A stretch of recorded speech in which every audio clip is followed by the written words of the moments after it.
की पहल है, जो युवा वर्ग ने इसका पहल करते हुए एक शुरुआत की है।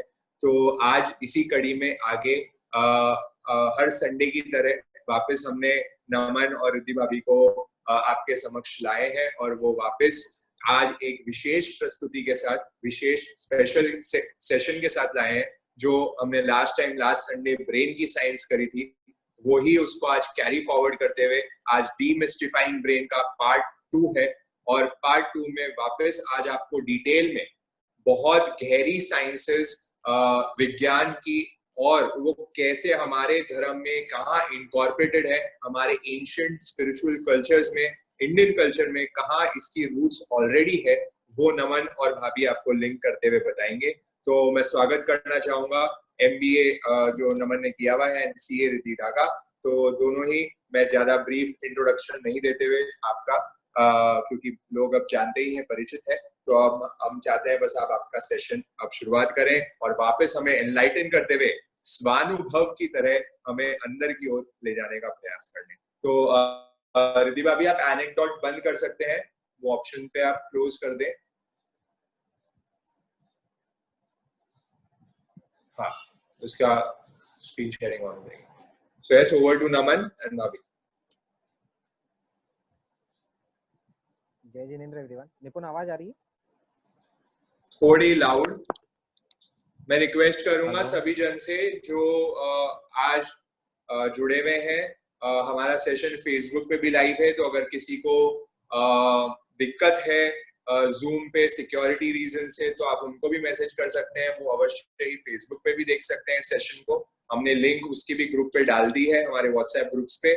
और इसी के साथ आज का सेशन बहुत ही सार्वजनिक होने वाला है, तो जो लोग बिल्कुल भी धर्म से नहीं जुड़े हुए हैं, जो ऐसे युवा अभी भी आपको लग रहे हैं जो धर्म से तो भी दूर भागते हैं, उनको भी आप रिक्वेस्ट करके केवल आज का सेशन तो सुनाए। मैं 100% गारंटी देता हूं, आज सेशन के एंड तक उनकी श्रद्धा एटलीस्ट 50% तो बढ़ी जाएगी, वो फेथ डेवलप हो जाएगा साइंस और स्पिरिचुअलिटी के सेशन में। तो आप अपनी प्रभावना करें, जो लोग नहीं भी देख रहे हैं उनको अभी कॉल करें, उनको मैसेज करें और उनकी लिंक सेंड करें जूम की, ताकि वो ज्वाइन इन कर पाए। सो या, ओवर टू नमन। यस, अभी आ रही है आवाज क्लियर? थोड़ी लाउड कर ले, बस माइक को पास ले ले। एकदम पास ही है। अभी थोड़ा बोल, कुछ बोल एक बार। हेलो, हाँ आवाज आ रही है मेरी? हाँ, सही है, सही आ रही है ना? ओके, तो जय जिनेंद्र सभी को। ओ गुरुदेव कृपा करो, गुण श्रेणिया चढ़ता रहूं, उपसर्ग परिचय जीत कर निज आत्मा रमता चलूं, लक्ष्य जो दुख मुक्ति का लव, लीन चित धरता रहूं, उपसर्ग परिचय जीत कर निज आत्मा रमता रहूं। जय जिनेंद्र सभी को। तो जैसा कि आप सब जानते हैं, हम वापिस से डीमिस्टिफाइंग ब्रेन पार्ट 2 लेके आए हैं। तो सबसे पहले तो मैं आप सब लोगों को एक शॉर्ट समरी देना चाहूंगा जो हमने पहले कवर किया है। Next slide.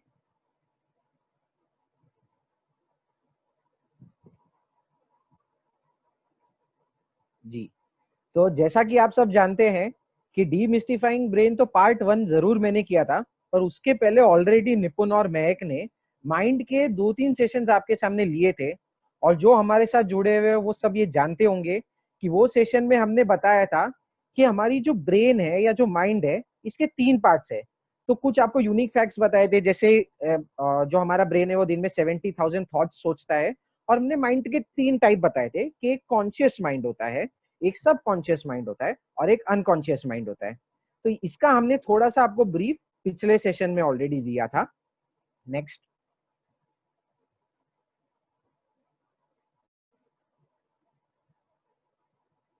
जी, और वो सेशंस के बाद अगर आपको याद हो, हमारा जो साउंड वाला सेशन था उसमें हमने एक नया यूनिक कॉन्सेप्ट इंट्रोड्यूस किया था और कुछ को रिलेशंस ड्रॉ करने की कोशिश की थी जो बहुत सारे लोगों ने अप्रिशिएट की थी। तो हमने देखा था निकोला टेस्ला, जो हमारा जो टॉपिक था सीक्रेट्स ऑफ द यूनिवर्स, जिससे हमारी ये साइंस की कड़ी चालू हुई थी। तो उन्होंने कहा था, if you want to find the secrets of the universe, think in terms of energy, frequency and vibration. Next. और ये वो है जो सब लोगों को बहुत अच्छे से किक हुआ था और सब लोग इनसे बहुत अच्छे से परिचित है, जो हमने पहले भी बताया था। तो जो कोई नए दर्शक जुड़ रहे हैं उनके लिए शॉर्ट समरी दे रहे हैं हम लोग पहले का बताते हुए। तो एल्बर्ट आइंस्टाइन ने भी क्या कहा था वो देखते हैं। Albert Einstein used to say, everything is energy and that's all there is to it. Match the frequency of the reality you want and you can not help but get that reality. It can be no other way. This is not philosophy, this is physics. ये Albert Einstein का कथन था। तो अब हम इसको correlate करने की कोशिश करते हैं। जैसे निपुण ने आपको बताया, माइंड के 3 पार्ट है, कॉन्शियस, सबकॉन्शियस, अनकॉन्शियस। फिर हमने आगे के सेशंस में देखा कि everything is energy, everything is frequency, everything is vibration. फिर जो साउंड के सेशन में हमारे साथ जुड़े होंगे तो हमने ये कॉन्सेप्ट को एक्सप्लोर करते हुए देखा कि अगर सब चीज फ्रीक्वेंसी है, सब चीज वाइब्रेशन है, तो क्या साउंड भी फ्रीक्वेंसी है? क्या साउंड भी वेव्स एमिट करता है? और वो हमने आपको लास्ट सेशन में ऑलरेडी साउंड के सेशन में बताया था। अब वही कॉन्सेप्ट को आगे लेते जाते हुए हम ये सोच रहे कि शब्दों की तो फ्रीक्वेंसी है, तो वर्ड्स की तो फ्रीक्वेंसी है। और तब हमने आपके दिमाग में थॉट डाला था, क्या ब्रेन की भी कोई फ्रीक्वेंसी होती है? Do our thoughts also emit some kind of a vibration और waves? Yes, so the next slide says कि क्या ब्रेन वेव्स होती है क्या? नेक्स्ट। नेक्स्ट। तो आइए देखते हैं कि जो मॉडर्न न्यूरो साइंस है वो क्या कहती है कि जैसे साउंड की वेव्स हमने देखी थी, वैसी ब्रेन की वेव्स भी होती है क्या?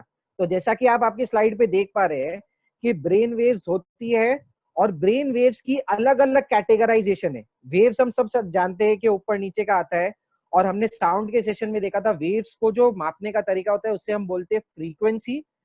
फ्रीक्वेंसी का जो साइंटिफिक यूनिट होता है उससे बोलते हैं हर्ट्ज। तो आइए देखते हैं थॉट्स क्या फ्रीक्वेंसी एमिट करते हैं, उसकी अलग अलग स्टेट क्या है। तो फर्स्ट स्टेट जो होती है वो होती है डेल्टा स्टेट, जिसे हम बोलते हैं डेल्टा ब्रेन वेव। तो डेल्टा ब्रेन वेव की जो फ्रीक्वेंसी होती है वो आपके सामने स्क्रीन पे है, 0.1 हर्ट्ज से 4 हर्ट्ज होती है। थीटा जो ब्रेन वेव होती है that is from 4 to 8। Alpha जो ब्रेन वेव होती है that is from 8 to 13। Beta brain wave 13 to 30 hertz and gamma brain wave is 30 hertz and above. आप देखोगे जैसे जैसे ब्रेन की वेव की स्टेज बढ़ रही है, आप देखोगे उसकी फ्रीक्वेंसी बढ़ रही है, उसकी वेवलेंथ बढ़ रही है। तो इससे बोला जाता है उसकी हर्ट्ज, उसकी फ्रीक्वेंसी बढ़ रही है। नेक्स्ट।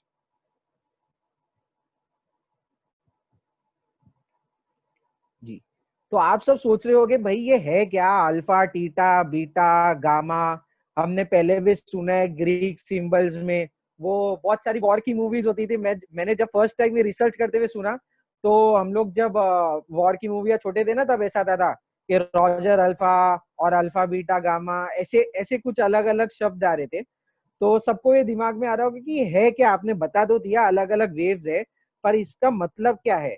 तो ये वेव्स को रिलेट कर रहे हैं एनर्जी से, और अब उसको रिलेट कर रहे हैं निपुण के सेशन से, याद कीजिए, जिसमें हमने बताया था conscious, subconscious and unconscious mind. तो यहाँ पे मैं एक पैरेलल ड्रॉ करूंगा कि कौन सी ब्रेन वेव का मतलब क्या होता है और वो कौन से टाइप के माइंड को रिप्रेजेंट करता है। तो आइए देखते हैं वो क्या चीज है। तो जैसा कि आप सेकेंड वेव को देख पा रहे हैं, बीटा वेव।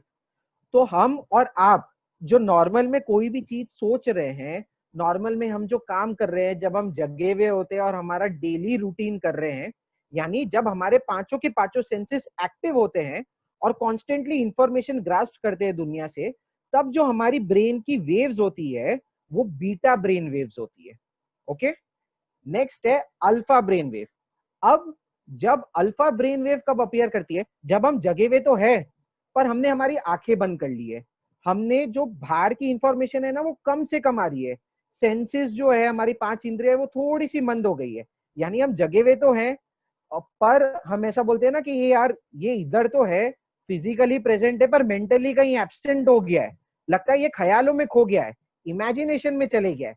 तो वो जो इमेजिनेटिव स्टेट होती है, तब जो आपकी ब्रेन का वेव का पैटर्न होता है वो अल्फा बन जाता है, यानी ब्रेन वेव जो पहले इतनी चल रही थी वो थोड़ी सी कम हो जाती है, स्मूदन आउट होती है और अल्फा में आ जाती है।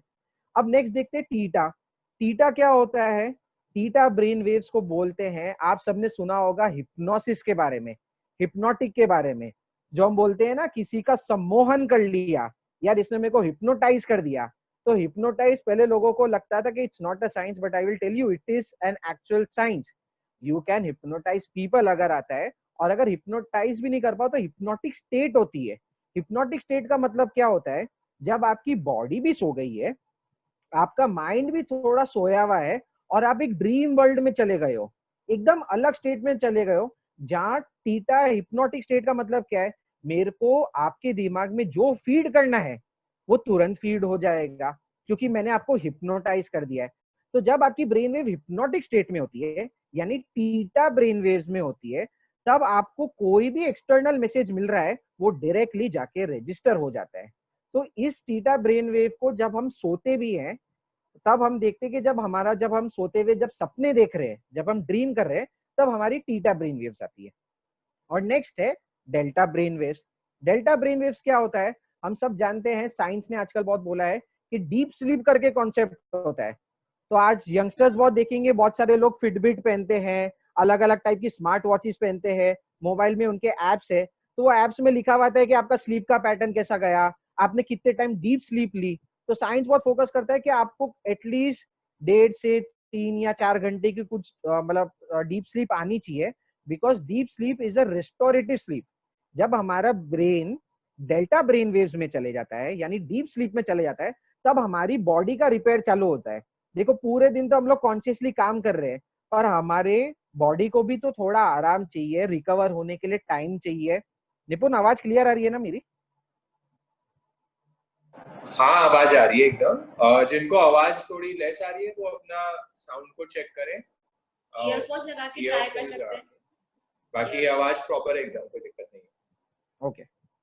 तो जैसा कि हम देख रहे थे, डीप स्लीप का इतना इंपॉर्टेंस क्यों है? क्योंकि वो आपकी रेस्टोरेटिव स्लीप है, वो हीलिंग स्लीप है। जब आप डीप स्लीप में चले जाते हैं तो बॉडी की हर एक सेल्स को रिकवर करने का प्रोसेस चालू हो जाता है, तो उसे हम बोलते हैं डेल्टा ब्रेन वेव्स। तो अब इससे को रिलेशन ड्रॉ कीजिए, साइंस क्या बोलती है? जब आप बीटा ब्रेन वेव्स में हो, यानी जब आप एक्टिवली सोच रहे थे, एनालिसिस कर रहे थे, उसे हम बोलते हैं conscious mind. So beta brain waves represents your conscious mind. Alpha और टीटा ब्रेन वेव्स जो है, अल्फा और टीटा ब्रेन वेव्स मिला के आपका सबकॉन्शियस माइंड बनता है। जो हमने बोला था सबकॉन्शियस है, और सब जानते हैं सबकॉन्शियस माइंड की कितनी इंपॉर्टेंस है, हम आगे भी डिस्कस करेंगे। तो ये याद रखिए, जब आप हिप्नोटिक स्टेट में हो जाते हैं या थोड़ी सी इमेजिनरी स्टेट में चले जाते हैं, तब आपका सबकॉन्शियस माइंड एक्टिवेट हो जाता है। So when you are in theta and when you are in alpha, you are into your subconscious mind. And next is, जब आपकी ब्रेन वेव्स डेल्टा में चले जाती है, यानी जब आप डीप स्लीप में चले जाते हो, तब you enter into the territory of unconscious mind. तब आपका माइंड अनकॉन्शियस बन जाता है। तो ये कोरिलेशन है, ये आपको याद रखना है। तो अब नेक्स्ट स्लाइड। तो हमने ये ब्रेन वेव्स तो देख ली, तो अब ये देखते हैं आपके सामने, आई एम श्योर जैसे ये पिक्चर आई होगी, बहुत सारे लोगों के चेहरे पे एक मुस्कुराहट आ गई होगी। मैं तो खुद जब कल ये पीपीटी प्रिपेयर कर रहा था, तो जब मैंने ये स्लाइड प्रिपेयर की, मैं 5 मिनट ये स्लाइड पे ही अटक गया। मैं बार बार ये स्लाइड को देख रहा हूँ और खुश हो रहा हूँ। पता नहीं एक बच्चों में क्या है, बोलते हैं ना बच्चे भगवान का रूप है, और इतना स्माइलिंग चेहरा है कि अलग ही लेके आ जाता है। तो टॉपिक हमारा ये है कि जो हमने ब्रेन वेव्स देखा है, क्या बच्चों में क्या ब्रेन वेव्स होती है, हमारे बच्चों का जो माइंड होता है वो कैसा माइंड होता है, उसके बारे में हम अभी पोल लेंगे। उसके पहले निपुण आपसे कोई चीजें शेयर करना चाहेगा।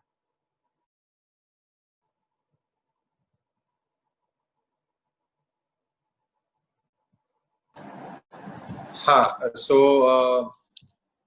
पोल लेने के पहले मैं ये भी एक पोल ले लेता हूँ कि क्योंकि फ्रीक्वेंसी की बात चल रही थी, डेल्टा गामा और सबकी बात चल रही है, ब्रेन की वेव्स की बात चल रही है, तो अब लॉकडाउन क्योंकि अंत पे है, आज 31 आ ही चुका है, तो अब आगे क्योंकि 44 डेज से कंटिन्यूस हमारे सेशन चल रहे हैं, तो आगे अब पब्लिक की क्या डिमांड है, जो हमारे पार्टिसिपेंट्स जो आ रहे हैं रेगुलरली उनकी क्या डिमांड है, उसी अकॉर्डिंग हम आगे के सेशंस प्लान करेंगे।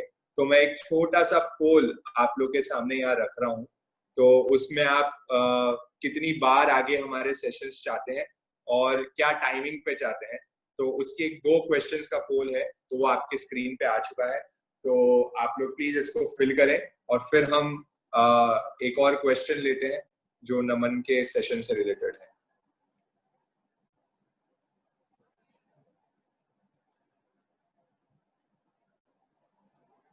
तो प्लीज सब ये पोल पे आंसर कीजिए, प्लीज क्योंकि जरूर। पोल के हिसाब से डिपेंड होएगा कि हमारे आगे के सेशंस क्या होंगे। जैसे निपुण ने बोला ना, हम बात कर रहे हैं यहाँ पे फ्रीक्वेंसी की, वाइब्रेशंस की, तो हम देखना चाहते हैं कि हमारी और आपकी फ्रीक्वेंसी कितनी जुड़ी हुई है और आगे हम इस फ्रीक्वेंसी को कैसे कंटिन्यू करें, कितना फ्रीक्वेंटली हम आए, हमारे ब्रेन वेव्स को, हमारी वेव्स को मैच करें। उसके लिए आपका जो है पोल का रिजल्ट है, तो चैट बॉक्स में नहीं लिख के सबके स्क्रीन पे क्वेश्चन है, उसमें आंसर जरूर दीजिए, वो रिकॉर्ड हो जाएगा। उसके बेसिस पे हम जो हमारा आगे की रूपरेखा है पोस्ट लॉकडाउन कि हमें क्या करना है, क्या फ्रीक्वेंसी लानी है, वो हम लोग डिसाइड कर पाएंगे। ये वीकली जो मैंने लिखा हुआ है that is weekends, okay, so that is Saturday Sunday, वो थोड़ी मिस्टेक हो गई है। तो जो वीकली वाला ऑप्शन दिया हुआ है alternative days and then weekly, तो weekly is Saturday Sunday, two days in 2 days in a week, है ना? हाँ, तो तीन ऑप्शंस है, एक है ऑल्टरनेट डेज का, एक है एवरीडे का और एक है वीकेंड्स का, राइट? राइट।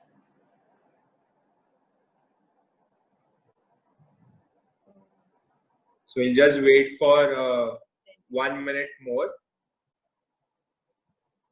थोड़े पार्टिसिपेंट्स ने अभी तक वोट नहीं किया है, so just waiting.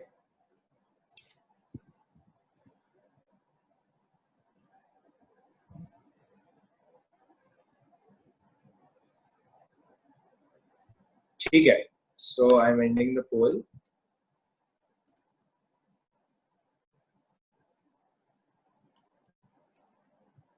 मैं एक और क्वेश्चन आप लोगों के सामने रख रहा हूँ। We'll take the जो भी डिसीजन होगा वो हम आपको व्हाट्सएप ग्रुप पे डाल ही देंगे कि कैसे हम सेशंस प्लान कर रहे हैं, कैसे क्या रख रहे हैं, वो मैं आपको जरूर बता देंगे। जो नेक्स्ट पोल आ रहा है वो आपके स्क्रीन पे है, जो नमन के सेशन से रिलेटेड है। तो नेक्स्ट पोल में जैसा हमने डिस्कस किया, हम ये देखना चाहते हैं कि चाइल्ड की ब्रेन वेव्स क्या है, यानी चिल्ड्रन, यंग चिल्ड्रन का माइंड क्या है। तो आपके सामने अभी ऑप्शन आ रहे हैं। आपको क्या लगता है जो हमारे छोटे बच्चे हैं, क्या वो कॉन्शियस माइंड में है या वो सब कॉन्शियस माइंड में है या वो दोनों में है? उनके पास कॉन्शियस माइंड भी है, सब कॉन्शियस माइंड भी है। तो आपको क्या लगता है कि क्या है उनकी ब्रेन की स्टेट?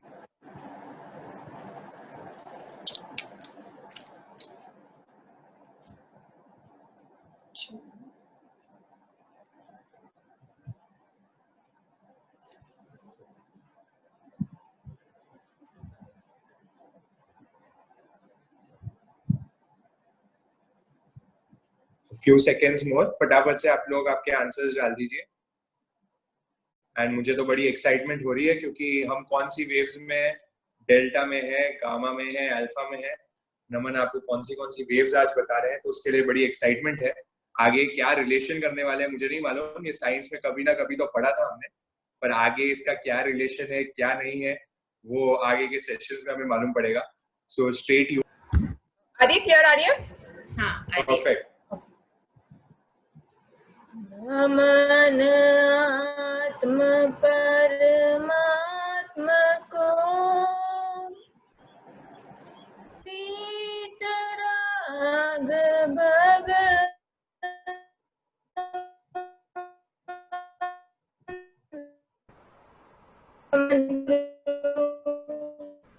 नमन गुरु जननी जनक धर्म संग श्रुत संग सदा रहो जयवंत।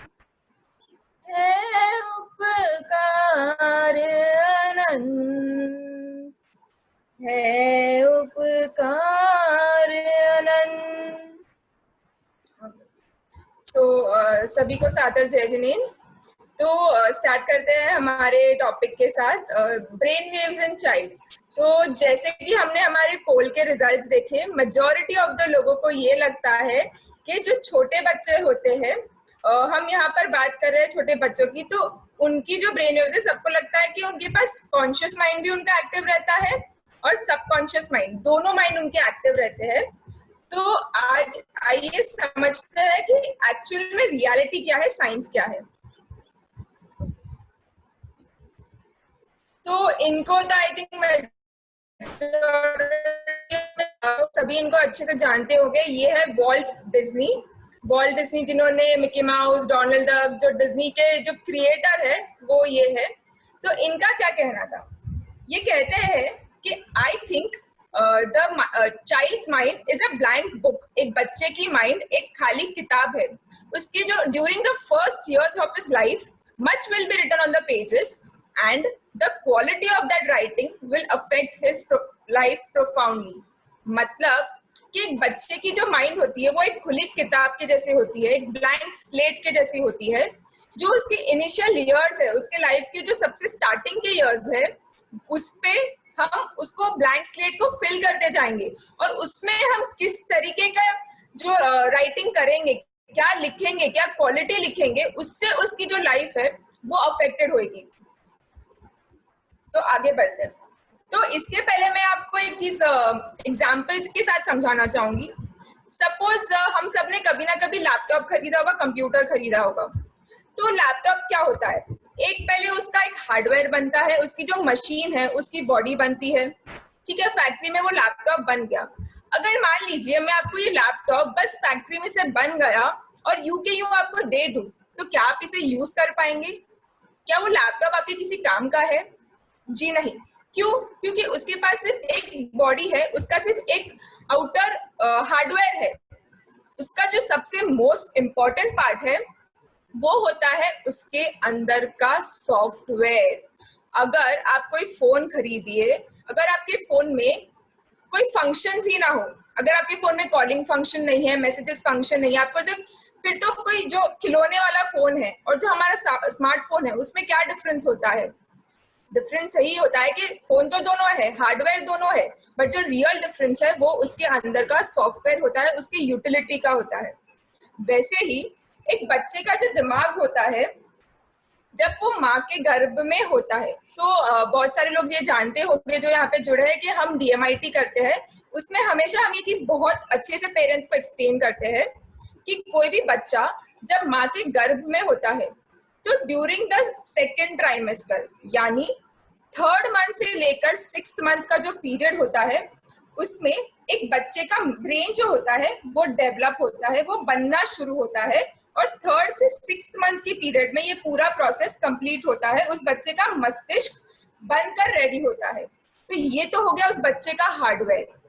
पर जो मोस्ट इम्पोर्टेंट पार्ट है कि जब वो 3rd ट्राइमेस्टर से लेकर का जो पीरियड है, from the 7th month onwards, उस बच्चे के अंदर गर्भ से ही जो उसके आसपास का एनवायरनमेंट रहेगा, जो उसके आसपास की सराउंडिंग रहेगी, जो उसकी माता का स्टेट रहेगा, उनके अंदर जो विचार चलेंगे, उनका जो एनवायरनमेंट रहेगा, उससे उस बच्चे की सॉफ्टवेयर की फीडिंग होगी। उसके अंदर आप जो ऐप डाउनलोड करेंगे, आप जो सॉफ्टवेयर डाउनलोड करेंगे, वो बच्चे का, समझिए वो बच्चे का माइंड ब्लैंक है, सिर्फ हार्डवेयर है, सिर्फ वो ब्रेन का स्ट्रक्चर बना हुआ है, बट उसके अंदर क्या सॉफ्टवेयर डलेगा, क्या ऐप डलेगी, क्या फीचर चलेंगे, वो आप पेरेंट्स के ऊपर डिपेंड करता है। तो आप जो ऐप डाउनलोड करेंगे, जो सॉफ्टवेयर डाउनलोड करेंगे, वो ही आपके बच्चे के माइंड में डेवलप होगा और वो आगे जाके उसकी लाइफ भी वैसे ही बनेगी। ठीक है, तो 7th साइंस क्या कहता है, आगे इसको और समझते हैं। तो जैसे नमन ने आपको 4 ब्रेन वेव्स बताई, तो सबसे पहले जब बच्चा 2 साल तक की एज का होता है, फ्रॉम द 7th मंथ जो 3rd ट्राइमेस्टर है, वहां से लेकर के 2 साल तक की जो एज होती है बच्चे की, वहां तक वो रहता है डेल्टा फ्रीक्वेंसी। तो जैसे हमने समझा, नमन ने आपको बताया डेल्टा फ्रीक्वेंसी क्या होती है, उस टाइम में हमारा अनकॉन्शियस माइंड मेजॉरिटी वर्क करता है, it is a kind of deep sleep. उसके बाद आता है थीटा ब्रेन। तो आपने देखा होगा न्यूबॉर्न बेबीज जो होते हैं वो मेजॉरिटी ऑफ द टाइम सोते हैं, ये आप सबने नोटिस किया होगा, आप सबको पता होगा। वो जग भी रहे, कुछ मिनट कुछ सेकंड्स के लिए जगेंगे और फिर से वो आंख बंद करके सो जाएंगे, वो उठेंगे, कुछ मिनट्स कुछ सेकंड्स के लिए जगेंगे और फिर सो जाएंगे। उनका मेजॉरिटी ऑफ द टाइम वो सोते हैं। तो उसका साइंस ये है कि उसका उनका जो माइंड है वो डेल्टा फ्रीक्वेंसी में होता है, डेल्टा वेव्स में होता है, तो इसीलिए वो majority of the time deep sleep में होते हैं। नेक्स्ट जो होता है वो 2 इयर्स से 7 इयर्स के जो बच्चे होते हैं, इस टाइम पे उनका जो माइंड होता है वो थीटा फ्रीक्वेंसी में चलता है। थीटा जैसे हमने समझा था, it is a state of hypnosis, hypnotic trance. मतलब क्या कि आप हिप्नोसिस जैसे हम सब जानते हैं, उस टाइम पे उस बच्चे का माइंड सबसे ज्यादा रिसेप्टिव होता है। आप जैसा उसके माइंड में फीड करेंगे वो उस चीज को कैच करेगा विदाउट एनी फिल्टर्स। उसे सही क्या है गलत क्या है उसे किसी चीज का कोई नॉलेज नहीं है। वो एक बस जैसे हम किसी इंसान को हिप्नोटाइज करते हैं तो क्या करते हैं, आप उसे हिप्नोसिस करके बोलेंगे तुम एक बंदर हो, तो जैसे वो एक्टिव माइंड में आएगा वो बंदर की तरह एक्ट करने लग जाएगा। हमने बहुत देखी थी, ये एक्चुअली साइंस है कि उसके माइंड में हिप्नोटिक स्टेट में उसके माइंड में जो फीडिंग होगी वो चीज को वो लाइफ लॉन्ग पकड़ लेगा और आगे जाके उसका बिहेवियरल पैटर्न जो जिस तरीके से बिहेव करेगा, उसकी जो धारणा है वो उसी तरीके से फॉर्म होगी। एंड इस स्टेज पे उसका माइंड सबसे ज्यादा रिसेप्टिव है, सुपर लर्निंग स्टेज। इसलिए हम बोलते हैं कि इस स्टेज में बच्चे को आप जितना ज्यादा पॉजिटिव चीजें सिखाएंगे, that is the best age for the child to learn and absorb everything. आप ये मत समझे कि मेरा बच्चा तो छोटा है, मैं उस पर प्रेशर कितना सिखाऊं क्या सिखाऊं। आप उसको जितनी भी अच्छी चीजें सिखाएंगे वो सारा कुछ सीखेगा, बट कंडीशंस, अगर आप उसको कुछ भी बुरा सिखा रहे हैं, वो कुछ बुरा देख रहा है, वो भी वो उतने ही फास्ट कैच करेगा। तो ये बहुत एज अ पेरेंट आप सबकी ये बहुत बड़ी रिस्पॉन्सिबिलिटी है कि बच्चे का जो ये एज है वो उसकी आगे की पूरी लाइफ डिफाइन करने वाला है। तो ये आप सबकी बहुत बड़ी रिस्पॉन्सिबिलिटी है कि आप इसे अपने लिए तपस्या समझ लीजिए कि जो शुरू के 7 साल है वो आपको बहुत सोच समझ कर बच्चे के साथ बिताने हैं। वो क्या एनवायरनमेंट में ग्रो हो रहा है, जरूरी नहीं है कि आप उसे जो एक्टिवली कहेंगे वो ही वो समझेगा। अगर वो कुछ देख रहा है, वो कुछ ऑब्जर्व कर रहा है, तो वो भी वो इक्वली उसका माइंड रजिस्टर कर रहा है। इट इज अ डाउनलोड, उसके माइंड में हर चीज डाउनलोड हो रही है। वो जो देख रहा है वो उसके माइंड में डाउनलोड होकर रजिस्टर होकर फिट हो गई है। तो अगर वो आपको लड़ते हुए देखेगा तो वो भी चीज उसके माइंड में डाउनलोड हो रही है। अगर वो कहीं नेगेटिव जगह पे जा रहा है, कोई नेगेटिव म्यूजिक सुन रहा है, कोई नेगेटिव सीन कुछ देख रहा है, हर चीज उसके माइंड में रजिस्टर हो रही है and it is going to his subconscious mind. ठीक है, आगे बढ़ते हैं। अल्फा स्टेट, अल्फा स्टेट है 7 to 12 years ऑफ एज। यहाँ पर उसके माइंड में उसका थोड़ा थोड़ा एनालिटिकल माइंड बनना चालू होता है। It is a mixture of दोनों माइंड बनता है, बट इसी एज में आप देखेंगे ड्रीम इमेजिनरी चीज बहुत पसंद आती है उनको, बार्बी डॉल्स एंड एकदम क्रिएटिव सुपर हीरोज और ये सारी चीजें में वो एकदम उसका माइंड फैसिनेट हो जाता है। क्यों होता है? क्योंकि उसका माइंड जो है वो इमेजिनेशन में भी रहता है, साथ ही साथ वो रियलिटी को भी देखकर थोड़ा थोड़ा समझना स्टार्ट करता है, तो वो 50-50 जैसी कंडीशन हो जाती है। ठीक है, नेक्स्ट इज हमारा बीटा माइंड। बीटा माइंड जो होता है 13 इयर्स के बाद की एज। यहाँ पर जैसे हम कहते हैं टीनेज इतना एक हाइप्ड वर्ड क्यों है कि बच्चा टीनेज में आ गया है, अब तो बच्चा टीनेज में आ गया है। उसकी अब वो पेरेंट्स को हम एक्सपेक्ट करते हैं कि वो बच्चे को बच्चा नहीं समझ के उनको दोस्त बनाए। क्यों? क्योंकि टीनेज में आते ही उसका जो बीटा माइंड है वो एक्टिवेट होने लग जाता है, उसका कॉन्शियस माइंड वो फंक्शन में आ जाता है, उसका लॉजिकल माइंड फंक्शन में आ जाता है। वो हर चीज का आपको क्वेश्चन पूछेगा, हर चीज के आपसे रीजंस मांगेगा। वो अब लॉजिकली आपने जो फीड किया है उसको एनालाइज करना स्टार्ट करेगा। तो ये उसका बीटा माइंड है, उसका माइंड अवेक है, इट इज फोकस्ड, वो हर चीज को देख रहा है, समझ रहा है, उसको एनालाइज भी कर रहा है। तो ये तो है हमारे ब्रेन के 4 वेव्स। तो इस पे हम ये क्यों समझ रहे हैं? तो हम जब DMIT करते हैं तभी हम ये एक और चीज एक्सप्लेन करते हैं अच्छे से कि किसी भी बच्चे के ग्रोथ में 3 चीज का बहुत बहुत ज्यादा इंपॉर्टेंट कंट्रीब्यूशन होता है। वो है, इसको आप बहुत अच्छे से सुनिए, नेचर, नर्चर और कल्चर। बच्चे का नेचर, उसकी नर्चरिंग और उसके आसपास का कल्चर। तो ये क्या होता है, इन एग्जाम्पल से हम समझते हैं। तो नेचर तो आप समझ लीजिए कि जैसे बच्चा बॉर्न हुआ तो आप समझ लीजिए उसके जो पूर्वकृत कर्म है हम उसको यहाँ पे रिलेट कर सकते हैं कि वो नेचर तो वो इन्वॉल्व लेके आ रहा है, तो एक काइंड ऑफ उसके पूर्वकृत कर्म से हम उसको रिलेट कर सकते हैं। नर्चर और कल्चर क्या है? नर्चर इज बेसिकली उसको अपने फैमिली में क्या एनवायरनमेंट मिल रहा है, वहां पे उसको क्या ग्रूमिंग मिल रही है, वहां पे किस तरीके का एनवायरनमेंट है, all that will contribute to his nurturing, उसकी जो इमीडिएट फैमिली है, इमीडिएट सराउंडिंग्स है। और कल्चर क्या है कि वो बाहर की दुनिया में, अदर देन द फैमिली, उसके आजू बाजू की सोसाइटी के कैसे एनवायरनमेंट है, वहाँ कैसे लोग है, वहाँ कैसा कल्चर है, वो बनता है उसका कल्चर। तो किसी भी बच्चे की डेवलपमेंट में, ग्रोथ में, मेंटल डेवलपमेंट में ये तीनों चीज का बहुत बड़ा योगदान है, उसका नेचर, उसकी नर्चरिंग और उसका कल्चर। उसकी जैसे हमने समझा कि नेचर तो समझे हम पूर्वकृत कर्म से वो लेकर आता है, बट नर्चरिंग और कल्चर जैसे हमने लास्ट सेशन में भी नमन ने आपको बताया था कि 5 इंद्रिय और 23 विषय, इससे हम इसको रिलेट कर सकते हैं बहुत अच्छे से कि जो नर्चरिंग है और कल्चर क्या है, वो इन अपने इंद्रियों के माध्यम से जो देखेगा, जो ऑब्जर्व करेगा, उसी से उसका वो डेवलप होगा। ठीक है, अब ये समझ लीजिए मेन फोकस हमारा है 0 to 7 ईयर्स के जो बच्चे हैं, उनका जो माइंड है, that is the most important stage in his life. उसको आप समझ लीजिए कि जैसे एक स्पंज होता है, स्पंज हमने देखा है, पानी डालते हैं वो उसको सोख लेता है, हम उसमें और थोड़ा पानी डालते हैं वो उसको भी सोख लेता है, तो वो हर चीज को सोख के अपने अंदर एब्जॉर्ब कर लेता है। बच्चे का माइंड 0 to 7 ईयर्स में भी बिल्कुल वैसा होता है, अब उसमें जो डालेंगे वो सारी चीजें सोख लेगा। ठीक है, तो एज अ पेरेंट, हर पेरेंट की बहुत बड़ी रिस्पॉन्सिबिलिटी है कि वो उस बच्चे को बेस्ट और पॉजिटिव चीजें सिखाए। ठीक है, इसी में मैं एक एग्जाम्पल मुझे याद आता है कि श्रद्धेय प्रमोद मुनीसा को ये चीज मैंने लाइव करते हुए देखा है बहुत बार, कि उनके पास जब भी कोई पेरेंट्स आते हैं छोटे बच्चे को दर्शन कराने लेके, तो वो उनको, हर बच्चे को ये चीज हमेशा सिखाते हैं उनको, जैसे हमने आपको प्रीवियस सेशन में भी बताया था कि वो बच्चे को सिखाते हैं और उससे ये बुलवाते भी है कि मैं अच्छा हूँ, मुझे और अच्छा बनना है, मुझे सबसे अच्छा बनना है। तो ये तो चीज मैंने लाइव तो कर रहे हैं, उस बच्चे के माइंड में ये फिट कर रहे हैं, पॉजिटिव चीजें फीड कर रहे हैं कि मैं अच्छा हूँ, मुझे और अच्छा बनना है, मुझे सबसे अच्छा बनना है। तो ये चीज आप लोग भी अपने लाइफ में डेफिनेटली अभी सकते हैं और उनको और भी पॉजिटिव चीजें सिखा सकते हैं। ठीक है, एक और एग्जाम्पल मैंने देखा है, जैसे हम, मेरी मम्मी जी है, वो हमें हमेशा शेयर करते थे, और इनको तो आप जानते हैं, तो हम हमेशा पूछते थे कि इनके जो नॉलेज है, इतनी रिसर्च करते हैं, तो उसके पीछे रीजन क्या है, क्या चीज है, मतलब ये बचपन से इतने उनका माइंड ऐसा है, कैसे है? तो इन्होंने बताया कि मैं जितना मैं बोलता हूँ उतनी तो मैंने कभी बुक्स नहीं पढ़ी है, या उतना मैंने कभी रिसर्च भी नहीं करा।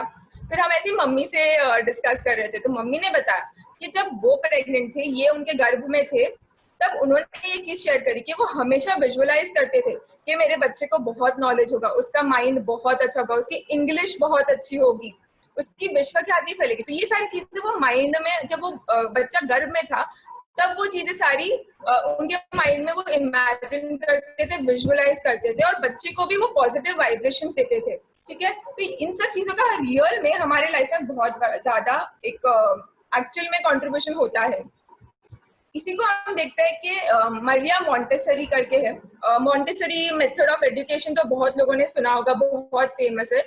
ये स्टार्ट हुआ था लगभग 1800s में। मरिया मॉन्टेसरी थी लगभग 1870 से 1952, तो रफली इन एंड ऑफ 1800 से स्टार्ट हुआ था, लगभग 150 साल 200 साल पहले की है।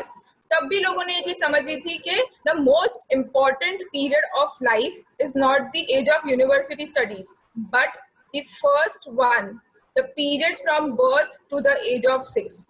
मतलब ये समझे कि कितना इम्पोर्टेंट स्टेज है वो, उसने वो चीज को समझी है और उसने उसके ऊपर पूरा एक एजुकेशन सिस्टम भी डेवलप करा है। ठीक है, मुझे तो ऐसा लग रहा है रिद्धि भाभी कि आप तो ऐसी मंत्र लोगों को बता रहे हैं कि जिससे जो भी पेरेंट्स यहाँ सुन रहे हैं और जो बच्चे यहाँ सुन रहे हैं जो छोटी एज के हैं, वो जो बनना चाहे अपनी लाइफ में बन सकते हैं। तो अगर आप लोग ज्यादा यूटर्न से प्रभावित हो चुके हैं और चाहते हैं कि हमारे बच्चे भी धर्म में बहुत आगे बढ़े और धर्म में आगे जाके कुछ संत भी बन जाए, साधु भी बन जाए, ऐसे भी अगर आपके मन में भावना है, तो उसकी फीडिंग आप अभी से ही देना शुरू कर सकते हैं बच्चों को। हमने आचार्य हस्तिमल जी महाराज साहब का जीवन पढ़ा और वहां पे बताते हैं आचार्य हस्तिमल जी महाराज साहब के जीवन में भी उनकी माँ वो टाइम जब उनके जो पति थे, हस्बैंड थे, उनकी डेथ हो चुकी थी। जिसकी वजह से रूपा माँ जो थी रूपा बाई जी, वो हमेशा ही वैराग्य अवस्था में रहे जब आचार्य हस्ती गर्भ में थे। तो इसी की वजह से आज जो महान हस्ती मंजी महाराज साहब का हम वर्णन सुनते हैं, वो कहीं ना कहीं वो माँ के गर्भ के संस्कार थे, और फिर आने के बाद भी वही लगातार उनको संस्कार मिले, तब जाके ऐसा महापुरुष का एक निर्माण हो पाया। तो यस, मेरे को तो यही लग रहा है कि आप ऐसे 9 साल की एज में दीक्षा ले ली थी और 13 साल की उम्र में लगभग वो आचार्य बन गए थे। 10 साल की उम्र में दीक्षा ली और 13 साल में लगभग उनको आचार्य पदवी भी दे दी। तो ऐसे महान आचार्य हुए। तो ये रिद्धि भाभी आपको बहुत पता है, तो जो भी जिनको जो फील्ड में जो बनाना है, अभी से ही वो फीडिंग करना शुरू करें। इसलिए डोंट इग्नोर योर चाइल्ड। मेरे ख्याल से मैसेज एकदम क्लियर आ रहा है पेरेंट्स के लिए। Don't ignore your child. किसी और के भरोसे उनको ना छोड़ दें, खुद के पास रखें और खुद की फीडिंग दें। सो यार रिद्धि भाभी, हम तो और जानना चाहते हैं और क्या बच्चों के लिए आ रहा है यहाँ पे, और पेरेंट्स के लिए क्या चीज आ रही है। डेफिनेटली ओके, सो डेफिनेटली ये तो बहुत है कि हम उनको जो बनाना चाहे हम उसकी फीडिंग करें, बट यहाँ पर हम जो स्ट्रेस करना चाहते हैं कि आप उसे एज अ मटेरियल वर्ल्ड में मटेरियली आप उसको किसी भी चीज के लिए प्रिपेयर करें, बट उसे एक अच्छा इंसान बनाने की आप डेफिनेटली कोशिश करें, अच्छी वैल्यूज देने की आप बहुत ज्यादा अच्छे से कोशिश करें, because that is the most important. अगर वो अच्छा इंसान बन गया तो वो लाइफ में किसी भी फील्ड में जाएगा, कोई भी चीज करेगा, वो डेफिनेटली सक्सेसफुल बनेगा।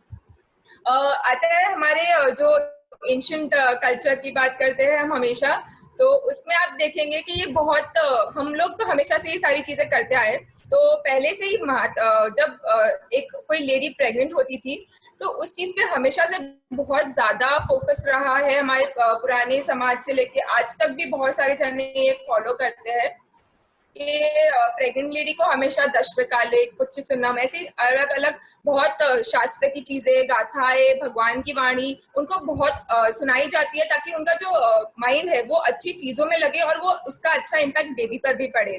दूसरा है कि पूरा इम्पोर्टेंस जो है वो संस्कार के ऊपर है। तो अगर आप एज अ पेरेंट वो संस्कार और वो जो चीजें है वो फॉलो करेंगे, तभी आपका बच्चा आपको देखेगा और वो सारी चीजें डाउनलोड करेगा, वो उसके सिस्टम में फीड करेगा।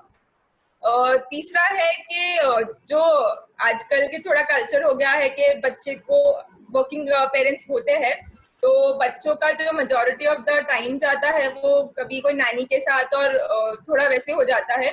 तो ठीक है, किसी की मजबूरी है वो एक अलग बात है, पर हमें लाइक एज अ पेरेंट हर कोई कोशिश करनी चाहिए कि ठीक है आपकी मजबूरी है, but you have to ensure कि आप वो फीडिंग करना ना छोड़े। ठीक है, वो 10 घंटे अगर 5 घंटे 8 घंटे वो नानी के साथ है तो आप you have to make up to that time कि आप बाकी के टाइम में वो फीडिंग उसकी पॉजिटिव कंप्लीट करे।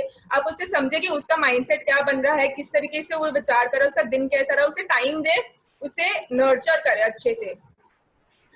एक बहुत ही फेमस एग्जाम्पल तो हम सबने देखा ही है इस चीज का कि महाभारत में जैसे ये एग्जाम्पल आता है कि अभिमन्यु जब सुभद्रा के गर्भ में थे तब अर्जुन ने चक्रव्यूह की रचना कैसे होती है, उसमें कैसे प्रवेश करते हैं, वो उसे एक्सप्लेन किया था।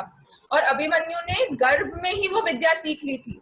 तो that is a practical example कि ये कैसे कितना साइंटिफिक है कि आप जो कर रहे हैं, जो बोल रहे हैं, जो सुन रहे हैं, उसका गर्भ के बच्चे पर कितना बड़ा इम्पैक्ट है। एंड इसी के साथ एक नॉर्मल आजकल की साइंटिफिक में एक चलता है कि रीप्रोग्रामिंग ऑफ द माइंड। तो वो क्या कराते हैं बच्चों को, प्री प्रोग्राम्ड इसमें वो सेशंस आते हैं, वो बच्चों को सोने के पहले सुना देते हैं, तो उससे उनकी रीप्रोग्रामिंग हो जाती है। तो ये है कुछ साइंटिफिक जो रिसर्चेस है उसके ऊपर। मैं आगे के लिए नमन को रिक्वेस्ट करूंगी कि वो प्लीज सेशन को आगे कंटिन्यू करे। Thank you so much. Thank you Riddhi, बहुत ही बढ़िया बढ़िया चीजें बताई आपने बच्चों के ब्रेन वेव्स के बारे में। अब इसमें मैं 2-3 और चीजें ऐड करना चाहूंगा।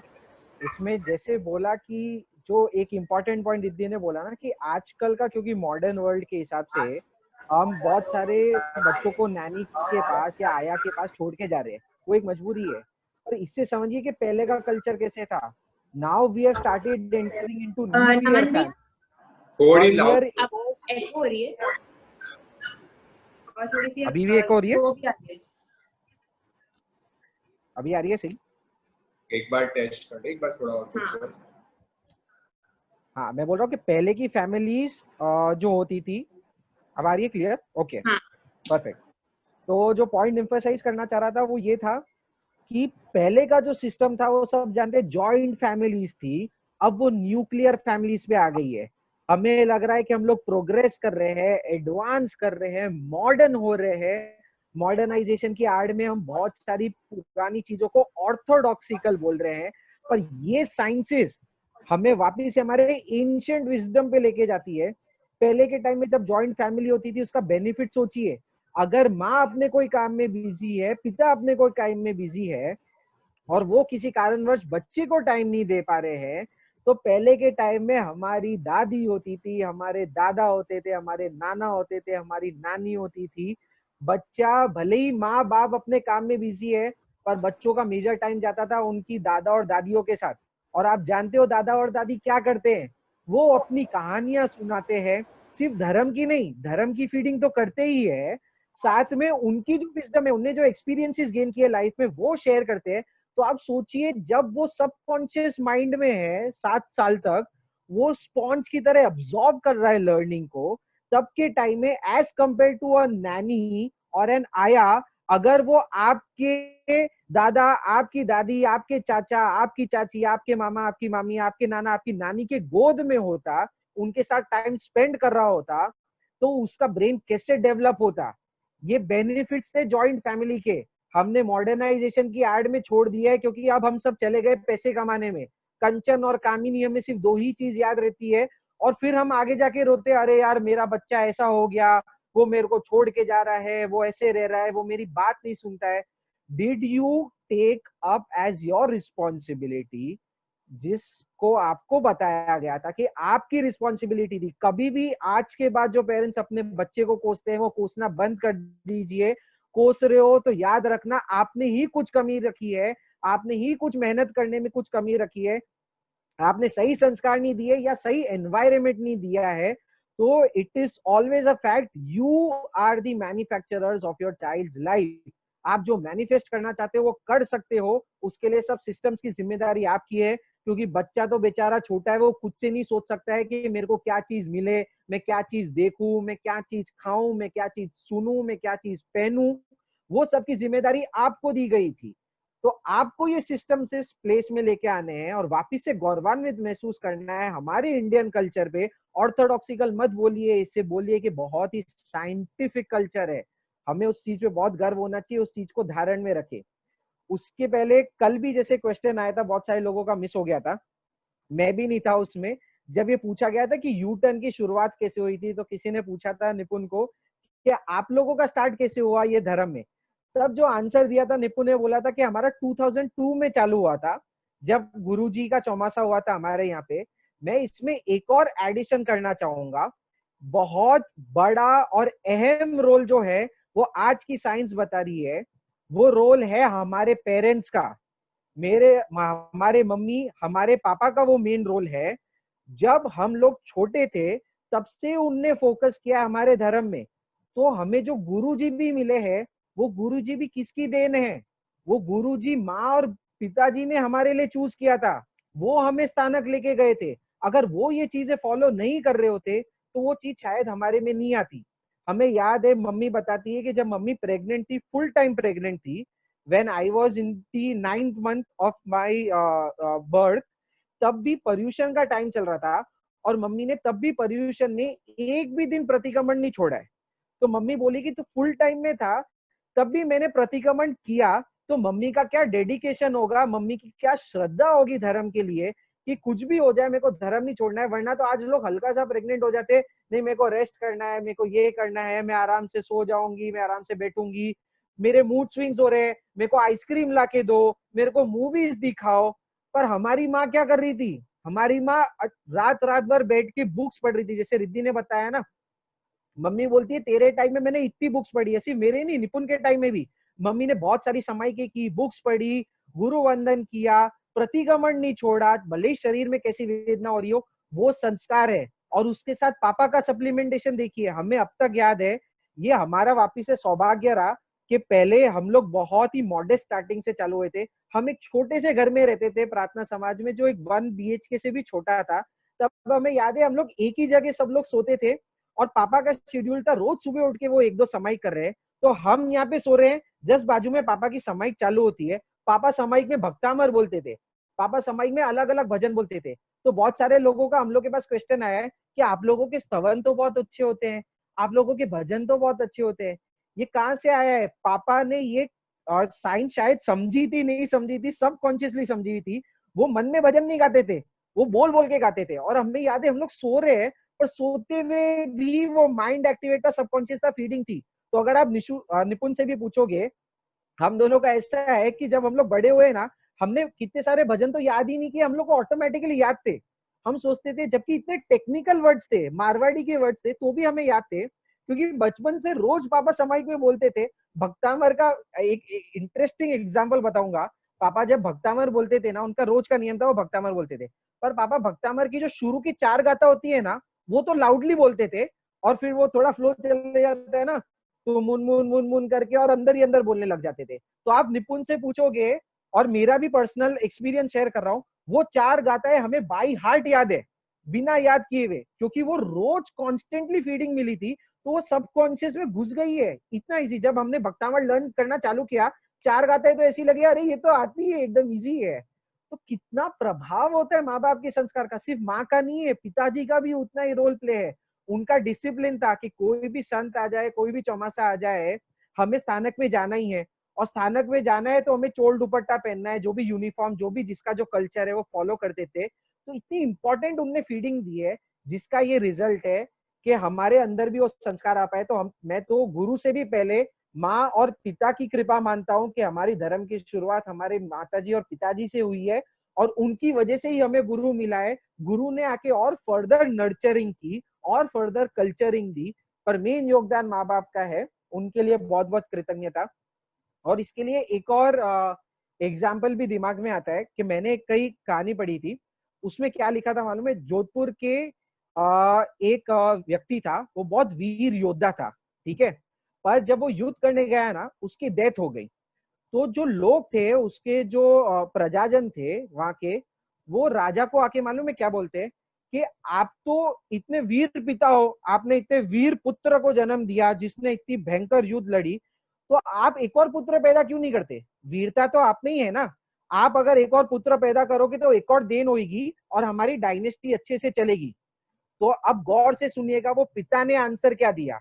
वो लोग आके बोल रहे हैं, अरे महान राजा जी, आप वीर पिता हो, आपने वीर पुत्र को जन्म दिया, आपके लिए तो क्या है, एक और पुत्र पैदा कर लीजिए, आ जाएगा। तब वो राजा का आंसर सुनिए, तुमको लगता है वो वीर पुत्र मैंने पैदा किया? ये कहानी ध्यान से सुनना। वो बोलते हैं, जब ये पुत्र जिसको तुम बड़ा योद्धा बोल रहे हो, जब वो पैदा हुआ था, पैदा होने के बाद एक दिन मैं मेरी वासनाओं के शिकार में आ गया, यानी मेरे को संभोग करने की इच्छा हुई, और तब मैं रूम में था, जब वो पुत्र भी वहां पे है, महारानी भी वहां पे, और मैं वहां पे हूं, और मैंने महारानी को टच करने की कोशिश की मेरे वासना के रूप में। तो तब महारानी ने क्या बोला, बहुत इंपॉर्टेंट सुनिए कि महारानी क्या बोल रही है, वो रानी क्या बोल रही है। रानी बोल रही है, तुम पर पुरुष के सामने मुझे हाथ कैसे लगा रहे हो? तुम मेरी शील की सुरक्षा नहीं कर रहे हो, यहाँ पे पर पुरुष है, उसके सामने तुम मेरे को हाथ लगा रहे हो? क्या ये हमारा कल्चर है? ये हमारी संस्कृति है?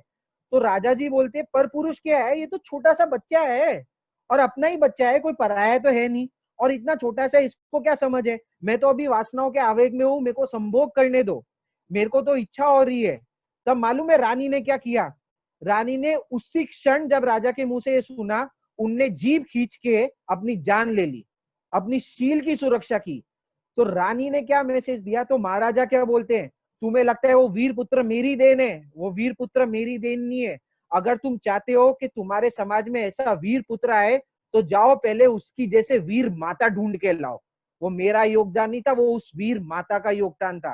तो अगर तुम्हारे पास ऐसी कोई माता है जो शील की सुरक्षा के लिए प्राण तक दे सकती है, पर पुरुष के सामने, अपने ही बच्चे के सामने हाथ नहीं लगाने दे सकती है, वैसी वीर माता ढूंढ के लेके आओ। वीर माता वीर पुत्र को जन्म देती है, वीर पिता नहीं देता है।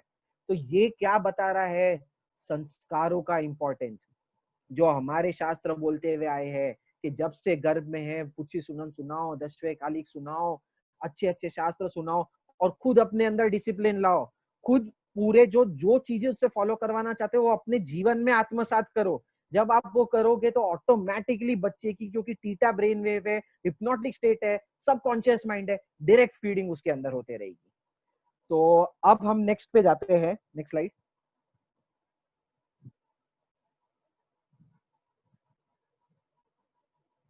Riddhi next slide. जी, तो अभी तो हमने देखा कि बच्चों में क्या ब्रेन वेव्स थी, अब देखते हैं कि अडल्ट है, अडल्ट में क्या ब्रेन वेव्स होती है। बच्चों का तो देख लिया, तो जैसा रिद्धि ने बताया, जब से हम टीनेज में आ जाते हैं हमारी ब्रेन वेव्स बीटा में हो जाती है, यानी मोस्ट ऑफ द टाइम हम लोग कॉन्शियस माइंड से ऑपरेट करते हैं। ठीक है, तो कॉन्शियस माइंड में क्या होता है कि आप देखोगे जब हम कंटिन्यूसली कॉन्शियस कर रहे हैं, नेक्स्ट स्लाइड।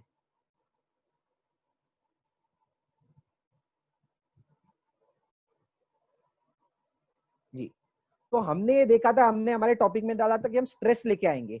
स्ट्रेस में क्या होता है, जब भी हम स्ट्रेस में होते हैं, एंजाइटी में होते हैं, इमोशन होता है, फियर होता है, तब हमारी जो ब्रेन वेव्स है वो हाई लेवल बीटा में चले जाती है, एकदम हाई हो जाती है। उससे क्या होता है, साइंस इससे क्या बोलते हैं, your brain waves have become incoherent, मतलब बहुत उनके अंदर का जो सिंक्रोनाइजेशन था, यानी उनका जो तालमेल था, जो हम बोलते तारतम्य था, वो बिगड़ गया है। वो बिगड़ने की वजह से जब आप एंजाइटी फियर में होते हैं, आपकी ब्रेन वेव्स बहुत वेवर करने लग जाती है, उस वजह से स्ट्रेस उत्पन्न होता है। उससे क्या होता है, ब्रेन ऑटोमेटिकली अपने खुद से अच्छे से कम्युनिकेट नहीं कर पा रही है, क्योंकि अब ब्रेन को क्या मैसेज जाता है कि अब इमरजेंसी की स्टेट है। आप ये समझिए ऐसा क्यों आ रहा है, हमारी जो ब्रेन, साइंस बताती है, थियरी ऑफ एवोल्यूशन, हम पहले जंगलों में रहते थे, वहां से हमारी ब्रेन डेवलप हुई थी। तो ब्रेन में क्या था, जब भी इमरजेंसी का सिचुएशन आता है ना, यानी सामने कोई जानवर आ गया, मान लो शेर आ गया, सांप आ गया, तो हम एकदम इमरजेंसी स्टेट में आ जाते हैं, यानी सर्वाइवल मोड, जिसे हम बोलते हैं फाइट और फ्लाइट मोड। वो फाइट और फ्लाइट मोड में क्या होता है, एकदम स्ट्रेस आ जाती है, एंजाइटी आ जाती है, और हाई लेवल बीटा आ जाता है। पर आज के टाइम तो आप जानते हो, हम तो कोई जंगलों में तो रहते हैं नहीं, तो कोई शेर और ये तो हमारे सामने आता नहीं है। पर मॉडर्न साइंस क्या बोल रही है, वो स्ट्रेस आता कैसे है, जब आप आपके ऑफिस में काम कर रहे हो और आपके सामने बॉस आ जाता है, और बॉस कोई डिमांडिंग काम देता है, तो आपकी ब्रेन मालूम है क्या परसीव करती है, वो जंगलों में नहीं है जहां उसको शेर दिख रहा है, सांप दिख रहा है, आपके लिए बॉस वो शेर और सांप हो जाता है। आपको आपके बॉस से डर लगने लग जाता है, आपको आपके मैनेजर से डर लगने लग जाता है। वो इंसान आपके अंदर फियर पैदा करते हैं, सर्वाइवल मोड को किक इन कर देते हैं, उस वजह से आपकी ब्रेन वेव्स हाई बीटा में चले जाती है, यानी स्ट्रेस आ जाता है। तो तब वो जब ब्रेन स्टेट आती है, तो जो हमारा पुराना रिस्पॉन्स था फाइट और फ्लाइट, कि अभी इमरजेंसी सिचुएशन आ गई है, अभी एड्रेनलिन, हम बोलते हैं ना एड्रेनलिन पंपिंग हो रहा है मेरा, वो एड्रेनलिन पंपिंग होता था जंगल में, क्योंकि अगर मान लो शेर आपके सामने आया है, तो क्या आप उसको शांति से बोलोगे, आजा शेर, मेरे प्यारे शेर, तू आजा, मेरे को खा ले, क्या इतनी शांति रहेगी क्या?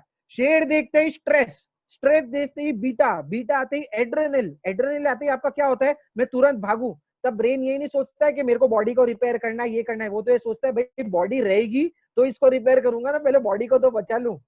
पर वो स्टेट अब कैसे आ रही है, जब आपको बॉस दिख रहा है, जब आपको जो लोग परेशान करते हैं ना, कि मेरे को मेरे पापा से डर है, बच्चों से डर है, ये इंसान मेरे को बहुत पसंद नहीं आता है, वो इंसान जब आ जाते हैं, उसकी जब बात आ जाती है, तब वो स्ट्रेस आ जाता है और आपका ब्रेन इमरजेंसी मोड में चले जाता है, उसको बोलते हैं स्ट्रेस।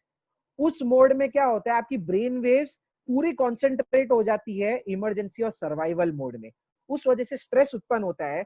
और हमने ये देखा है ब्रेन वेव्स की थियरी में, इसको लिंक कीजिए, when you are in high beta waves your learning stops, आप कुछ भी नया लर्न नहीं कर पाओगे, कुछ नया एब्जॉर्ब नहीं कर पाओगे, क्योंकि तब आपका लर्निंग फोकस नहीं है, आपका फोकस है सर्वाइवल। तो इसलिए जब आप स्ट्रेस में होते हैं, एंजाइटी में होते हो, फियर में होते हो, तब आप कोई भी नई बात नहीं सीख पाओगे। तो अगर आपको लाइफ में अच्छा बनना है, तो सबसे इंपॉर्टेंट कॉज होता है कि हम स्ट्रेस को कम करें। तो आजकल जो लोग ये स्ट्रेस को कम करने के लिए, क्योंकि ब्रेन वेव्स बहुत तेज हो गई है ना, एंड कॉन्स्टेंटली हम देखते हैं कि हमारा वर्क एनवायरनमेंट है, जैसे निपुण और रिद्धि आपको बता सकते हैं, वो सीए, तो कंटिन्यूसली टाइमलाइंस होती है, डेडलाइंस होते हैं, प्रोजेक्ट होते हैं, ऑडिट होती है, वगैरह वगैरह, इतना स्ट्रेस है। तो कॉन्स्टेंटली आपकी जो ब्रेन वेव्स है वो हाई बीटा में रहती है। तो लोग क्या करते हैं, वो ब्रेन वेव को कम ही नहीं कर पाते, तो people then start resorting to drugs. वो एंटी स्ट्रेस के ड्रग्स लेते हैं, या जो हम नॉर्मल ड्रग्स बोलते हैं उसे लेते हैं, वो अल्कोहल लेना चालू कर देते हैं, वो स्मोकिंग करना चालू कर देते हैं। क्यों करते हैं? जब हम अल्कोहल लेते हैं, स्मोक लेते हैं, तो साइंस क्या बता रही है, जैसे ही आपने थोड़ी सी पी ली, ये जो आपके हाई बीटा ब्रेन वेव्स है ना, जो आपके कंट्रोल में नहीं आ रहे थे, वो ब्रेन वेव शांत हो जाती है। तो आपका पर्पस क्या है, आप आपके स्ट्रेस को हैंडल नहीं कर पा रहे हो, आपकी ब्रेन वेव्स को हैंडल नहीं कर पा रहे हो, उसके सोल्यूशन के लिए आप पीना चालू कर देते हो, फूकना चालू कर देते हो, ड्रग्स लेना चालू कर देते हो। पर वो क्या राइट सोल्यूशन है? वो सोल्यूशन साइड इफेक्ट्स क्रिएट करता है, इसलिए वो राइट सोल्यूशन नहीं है। तो हमारी जो साइंस है या हमारी जो इंडियन विजडम है, वो क्या सोल्यूशन सजेस्ट करती है, हम वो आगे देखेंगे। तो नेक्स्ट स्लाइड। तो अब हम देख रहे हैं, जैसा कि हमने बताया था कि today we will teach you to reprogram your life. सबसे इंपॉर्टेंट पार्ट चालू हो रहा है। मेरा आप सबसे आग्रह है कि बहुत ही फोकस से सुनिएगा, बहुत ही अच्छे पॉइंट्स आ रहे हैं अब तक जो हमने थियरी की। क्योंकि अब देखो, इंफॉर्मेशन, मैंने कई कोट पढ़ा था कि आजकल के टाइम में है ना, नोइंग इज नॉट इनफ, कि मैं खाली जानकारी ले लूं वो इनफ नहीं है। क्योंकि आजकल का टाइम हम क्या बोलते हैं, it is an age of information. Information readily accessible है। आपको यूटर्न, जो हम बोल रहे हैं ना, यूटर्न ज्ञान सेशन है, आपको ज्ञान लेने के लिए यहाँ आने की जरूरत नहीं है। आपने गूगल सर्च किया ब्रेन वेव्स क्या होती है, आपको मिल गया। आपने शास्त्र सर्च किया, मिल गया। मंत्र सर्च किया, मिल गया। आपको ना किसी गुरु के पास जाना है, ना कोई ज्ञान में जाना है, ना कोई चर्च में जाना है, ना कोई इमाम के पास जाना है, ना कोई मौलाना के पास जाना है। जो चाहिए आपके फिंगर टिप पे, मोबाइल पे। तो नॉलेज कोई बड़ी बात नहीं रही है आजकल के टाइम में। Knowing is very simple. तो जो नेक्स्ट क्वेश्चन आ रहा है वो आ रहा है कि how do I apply that knowledge. सब जो बोलते हैं ना कि ज्ञान तो है भैया, ज्ञान बहुत दे दिया, हम तो यहाँ पे सुनने आए, ये जो ज्ञान आप दे रहे हो ना, ये हमको मालूम है, हाँ बच्चों को देना है, प्रेगनेंसी ऐसा है वैसा है, सब हमें पता था। सब बोलते हैं कोई नई चीज नहीं है, थोड़ी सी साइंस लेकर के पता था। पर ये बताओ इम्प्लीमेंटेशन कैसे करें, ये नॉलेज को हम हमारी लाइफ में धारण कैसे करें। तो वो धारण कैसे किया जाता है, ये जो हम इंफॉर्मेशन आपके सामने लेके आ रहे हैं, हम यहाँ पे सिर्फ इंफॉर्मेशन ज्ञान बांटने नहीं आए। भले ही हमारा नाम ज्ञान सेशन है, पर हम आपको तीनों चीज देते हैं, नॉलेज, एक्सपीरियंस एंड विजडम। हम ज्ञान देंगे, ज्ञान को कैसे आचरण में लाए, उसका प्रोसेस क्या है, वो आपकी धारणाएं कैसे बने और इंप्लीमेंटेशन कैसे हो, उसके लिए हम लेके आ रहे हैं। तो वो हमारा सेक्शन है, रीप्रोग्राम योर लाइफ। नेक्स्ट। तो पहले हम तो देखते हैं कि मॉडर्न साइंस है वो आपको क्या सोल्यूशन देती है। तो अब हमने ब्रेन वेव से जाना कि मेजॉरिटी टाइम जो हम ऑपरेट कर रहे हैं ना, 5 to 10% we operate in the conscious mind. 95% जो हमारा माइंड है, जैसा रिद्धि ने बताया, सब कॉन्शियस माइंड पे है।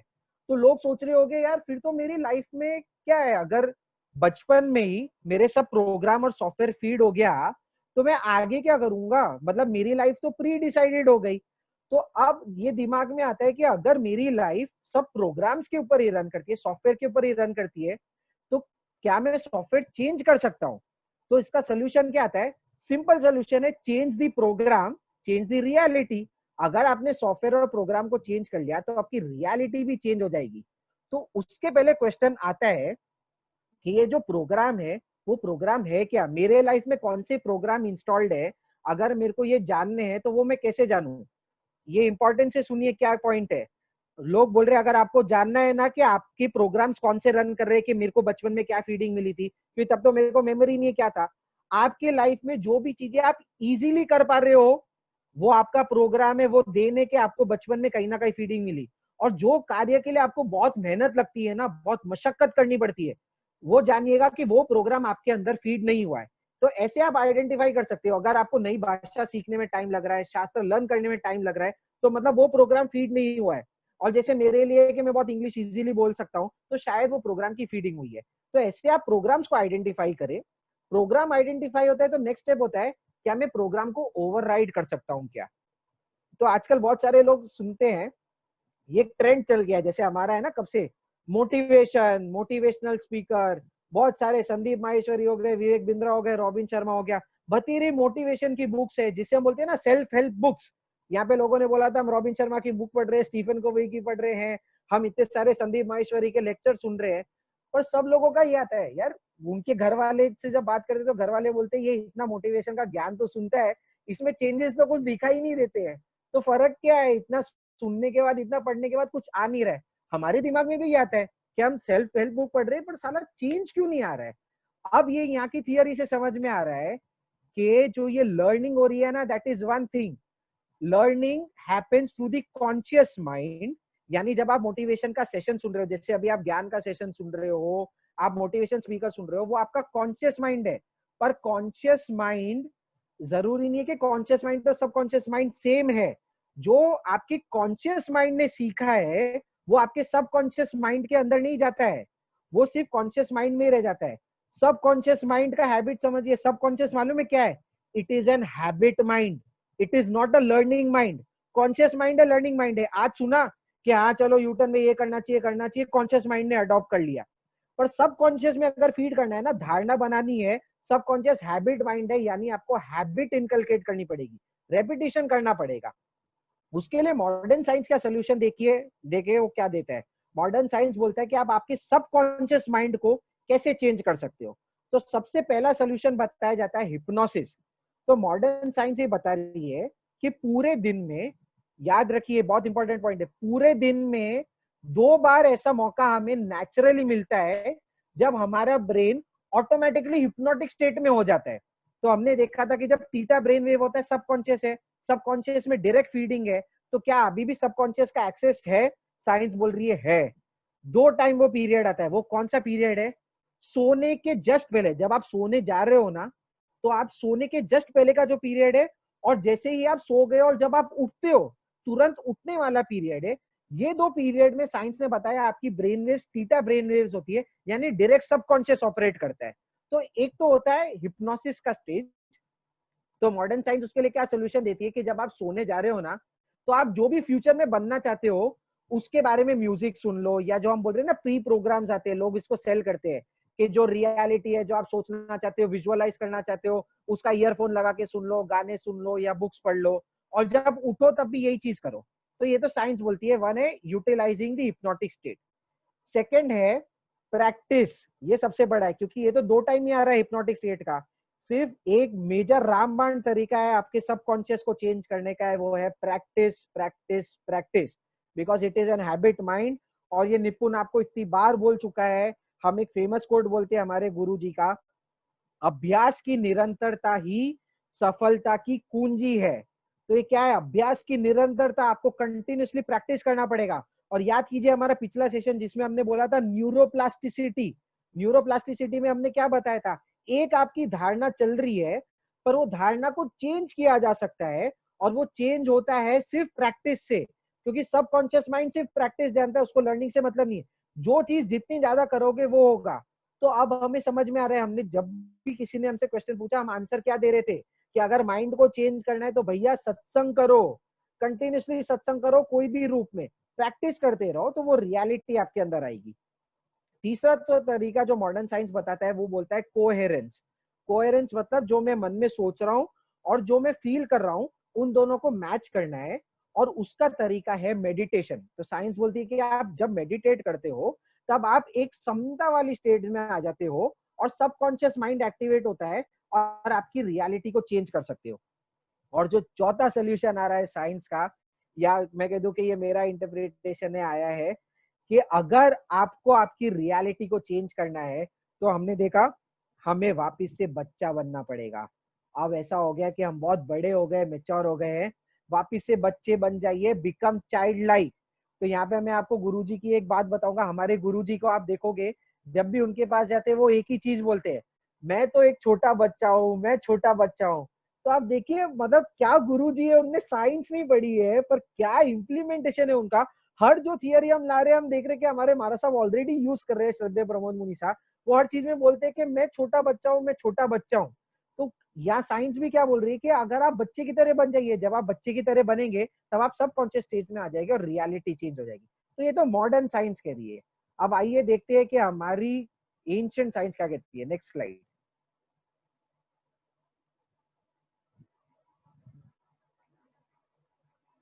Next slide Riddhi.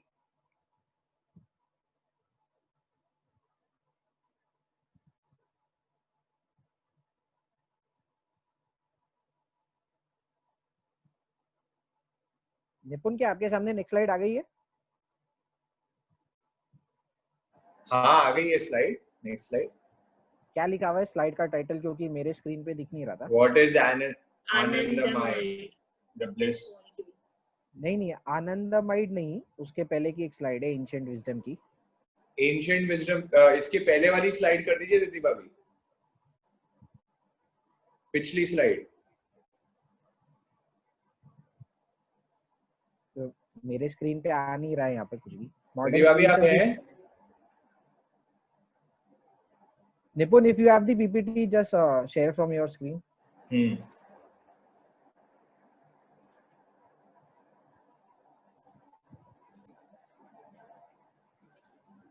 मैं स्टॉप नहीं कर पा रहा हूँ उनकी शेयरिंग। आई गेस रिद्धि कुछ हाँ भाभी का नेटवर्क इशू आ रहा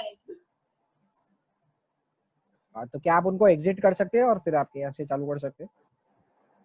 उनको लीव ग्रुप करवा दीजिए और फिर आपके एंड पे चालू कर दीजिए पीपीटी।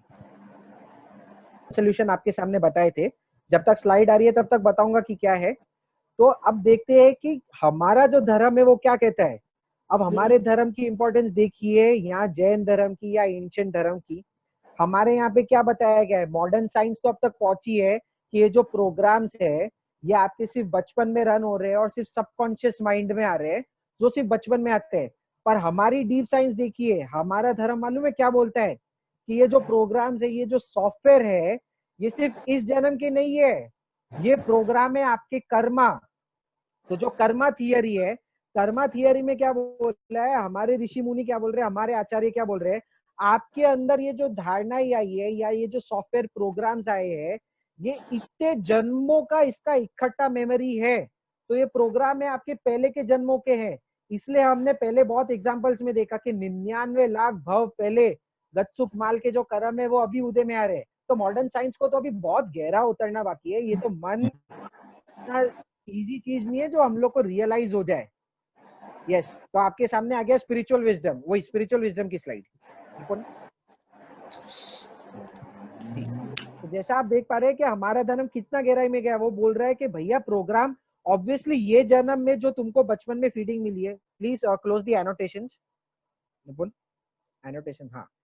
तो हमारा धर्म क्या बता रहा है कि यहाँ पे सिर्फ बचपन की फीडिंग ही इंपॉर्टेंट नहीं है, पहले के जो हम इतने कर्म करते आए हैं वो भी हमारी लाइफ को इन्फ्लुएंस करता है। तो कभी टाइम मिला तो जो ये कर्म है वो हम आपसे अलग एक सेशन में उसको डिस्कस करेंगे, क्योंकि ये कर्मा से बहुत सारी चीजें क्लियर हो जाती है। तो जैसे हमने बोला ना कि प्रोग्राम्स कैसे आइडेंटिफाई करने हैं, आप देखोगे बहुत सारे कई कई लोग ऐसे होते हैं जिनके हम बोलते हैं ना कि उनका ग्रास्पिंग पावर बहुत अच्छा है। हमने बच्चों में या हमारी लाइफ में ऐसा हुआ है, हमने देखा है कि यार जैसे निपुण का ही है, मैं निपुण का बताऊं, ये 2-3 बार अगर कोई गाथा पढ़ लेता है ना, इसको तुरंत याद हो जाती है। और मेरे को अगर सेम गाथा याद करनी है ना, मेरे को एटलीस्ट 15-20 बार करना पड़ता है। तो मैं सोचता था ऐसा क्या है यार, ये निपुण इतना इजीली लर्न कर क्यों पा रहा है। तो उसमें हम देख रहे हैं बचपन की फीडिंग तो हम जानते हैं, हम दोनों को सेम ही माँ से मिली है, उनने तो हम दोनों के लिए समान ही सोचा है। पर यहाँ पे मॉडर्न साइंस नहीं, हमारी एंशिएंट साइंस, हमारा धर्म आंसर देता है कि वो आपके कर्म है। तो हमारे यहाँ पे एक कर्म आता है ज्ञानावर्णीय कर्म। तो ज्ञानावर्णीय का कर्म का बोलते हैं कि अगर आपका ज्ञानावर्णीय का क्षयोपशम अच्छा है, वो कर्म आपका कम है, कि ग्रास्पिंग पावर, आपकी लर्निंग बहुत स्ट्रांग होगी। और अगर ज्ञानावर्णीय कर्म का आवरण है तो आपकी लर्निंग कम होगी। तो हम ये 8 कर्म और इसका क्या इम्प्लीकेशन है वो कोई और अलग सेशन में लेंगे अगर आपका इंटरेस्ट होगा तो। अब हम आ जाते हैं डायरेक्ट कोरिलेशन, मॉडर्न साइंस ने क्या कहा था और हमारा एंशिएंट विजडम, हमारा धर्म उसको कैसे यूज कर रहा है।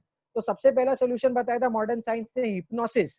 तो देखिए हमारे यहाँ पे क्या रिचुअल्स है, आपको जान के आश्चर्य होगा। हमारे यहाँ पे ऑलरेडी बोला जाता है सोने के पहले, जो साइंस ने बताया था ना, 2 इंपॉर्टेंट पॉइंट है, सोने के पहले और जागने के बाद। सोने के पहले हमें यहाँ पे क्या बोला जाता है हमारे जैन धर्म में, कि जब भी आप सोने जा रहे हो, सोने के पहले 3 मनोरथ का चिंतन करो, सब जीवों से क्षमा याचना करो। ये हमें फीडिंग ऑलरेडी करवाते थे हमारे जितने भी गुरुजन है। हमने गुरुजन को पूछा, वो सोने के पहले 4 लोगस्स का स्मरण करते हैं, और जैसे ही वो नींद से उठते हैं तो सबसे पहली एक्टिविटी करते हैं ना, वो वापिस से 4 लोगस्स बोलते हैं। लोगस्स क्या है, ये लोगस्स की साइंस ही अलग है, और कभी लेंगे। लोगस्स शॉर्ट में समझ ले, हमारे जो 24 तीर्थंकर भगवान है उनकी स्तुति है। तो सोने के पहले जब ये हिप्नोटिक स्टेट है, तब हम क्या कर रहे हैं, हम वो 24 तीर्थंकर भगवान को, अरिहंत और सिद्ध को याद कर रहे हैं। तो उनकी क्वालिटीज डायरेक्टली हमारे अंदर एब्जॉर्ब होती है। और उसके साथ जो हम बोल रहे हैं ना पॉजिटिव अफर्मेशन, वो हम लोग यूज कर रहे हैं, 3 मनोरथ का चिंतन करते हैं। तो 3 मनोरथ क्या है वो निपुण आपको बता देगा एक बार शॉर्ट में। निपुण क्या 3 मनोरथ चिंतन का बोला जाता है वो आप लोगों को बता दीजिए कि उनको ये कैसे यूज करना है, ये साइंस ऑफ हिप्नोसिस। 3 मनोरथ का हमने पहले भी डिस्कस किया था एक बार, तो मैं वापस बता देता हूँ जो लोग को नहीं मालूम है कि फर्स्ट मनोरथ, ये जो भी श्रावक जो भी साधक यहाँ सुन रहे हैं हर जन को ये 3 मनोरथ मतलब 3 चीजें जो मुझे रोज बोलनी चाहिए, 3 इच्छाएं जो मुझे रोज पानी चाहिए। सबसे पहली, वह दिन धन्य होगा जिस दिन मैं पूर्ण रूप से आरंभ परिग्रह का त्याग करके मेरे जीवन को सीमित करूंगा और आरंभ परिग्रह का त्याग करूंगा। ये सबसे पहला हो गया, मतलब जो मैंने इतनी वेल्थ इकट्ठा की, इतना परिग्रह इकट्ठा किया हुआ है, उसको मैं मिनिमलिस्टिक करके उसको पूरा छोड़ दूंगा। दूसरा, वह दिन धन्य होगा जिस दिन मैं पूर्ण रूप से 6 कायों की जीवों की रक्षा करके संयम जीवन को ग्रहण करूंगा और साधु जीवन को अंगीकार करूंगा। तो ये मेरा दूसरा है कि जहां मैं चिंतन कर रहा हूँ कि मैं अब साधु, क्योंकि श्रावक हमेशा अब सोचता है वो नेक्स्ट स्टेज के लिए स्पिरिचुअल ग्रोथ में कि कब मैं संत बनूंगा, कब मैं साध्वी बनूंगा। तीसरा जो आ रहा है, वह दिन धन्य होगा जिस दिन मैं पंडित मरण को प्राप्त करूंगा, संथारा सलेखना करके मौत को स्वीकार करूंगा और पंडित मरण को प्राप्त करूंगा, मीनिंग संथारा सलेखना लूंगा। तो संथारे का मेरा तीसरा मनोरथ होता है। ऐसे 3 मनोरथ का चिंतन रेगुलरली करना चाहिए जी। तो हमने देखा, देखिए क्या हमारी धर्म की साइंस थी। 3 मनोरथ चिंतन, हम चिंतन सोच के भी क्या कर रहे हैं कि वो दिन धन्य होगा। तो जब मैं हिप्नोटिक स्टेट हूं तो मैं मेरे माइंड में फीडिंग क्या कर रहा हूँ, वो परम धन्य का दिन होगा जब मैं भी 6 काय की जीवों की रक्षा कर पाऊंगा, मैं भी संत बन पाऊंगा, और जब मेरा अंतिम समय आएगा मैं पंडित मरण में जाऊंगा। हम ऐसी फीडिंग यूज करते हैं। मॉडर्न साइंस तो फीडिंग करती है कि रात को अगर आपको पैसा वाला बनना है, ये बनना है, ठीक है, अगर आप मटीरियलिस्टिक प्रोग्रेस करना चाहते हो आप वो फीडिंग कीजिए। पर हमारा धर्म तो हमेशा से हमने बताया, हमारे धर्म का, हमारे एंशिएंट कल्चर का केवल एक गोल था, मुक्ति, मोक्ष, लिबरेशन, परम सुख में विलीन होना। उसके लिए क्या क्या चीज की जाती है, साइंस को हम उस तरीके में यूज करते थे। तो आप भी ये 2 अवसर का बहुत यूज कीजिए। और नेक्स्ट डे जो हमने हमारे में बताया था, आज हम आपको बताए कि ब्रह्म मुहूर्त का लॉजिक क्या है। हम सबने सुना है कि ब्रह्म मुहूर्त होता है, और लोगों ने सुना है कि सुबह 3:30 पौने 4 बजे उठना चाहिए, तो उससे बहुत फायदा होता है। तो इसके पीछे भैया लॉजिक क्या है, ये ब्रेन वेव्स लॉजिक बता रही है। जब लोगों की ब्रेन वेव्स को टेस्ट किया गया मॉर्निंग के टाइम में, तब देखा गया ये जो 3:30 से लेके 4 बजे का जो पीरियड होता है ना, तब हमारी जो ब्रेन वेव्स होती है वो एग्जैक्ट ये थीटा ब्रेन वेव्स में होती है, थीटा और अल्फा ब्रेन वेव्स चलती है, यानी तब आपकी सुपर लर्निंग की स्टेट है। अगर आप ब्रह्म मुहूर्त में उठोगे, बाय नेचर आपका जो माइंड है वो सबकॉन्शियस फील्ड में ऑपरेट कर रहा है, और तब आप जो भी फीडिंग करना चाहोगे वो डायरेक्ट चले जाएगा। तो इसलिए ब्रह्म मुहूर्त का लॉजिक था। आपको जान के आश्चर्य होगा, जितने बड़े बिलियनर है, सक्सेसफुल पीपल है ना, वो इस चीज का यूज करते हैं, वो अपॉर्चुनिटी, ये विंडो को यूज करते हैं।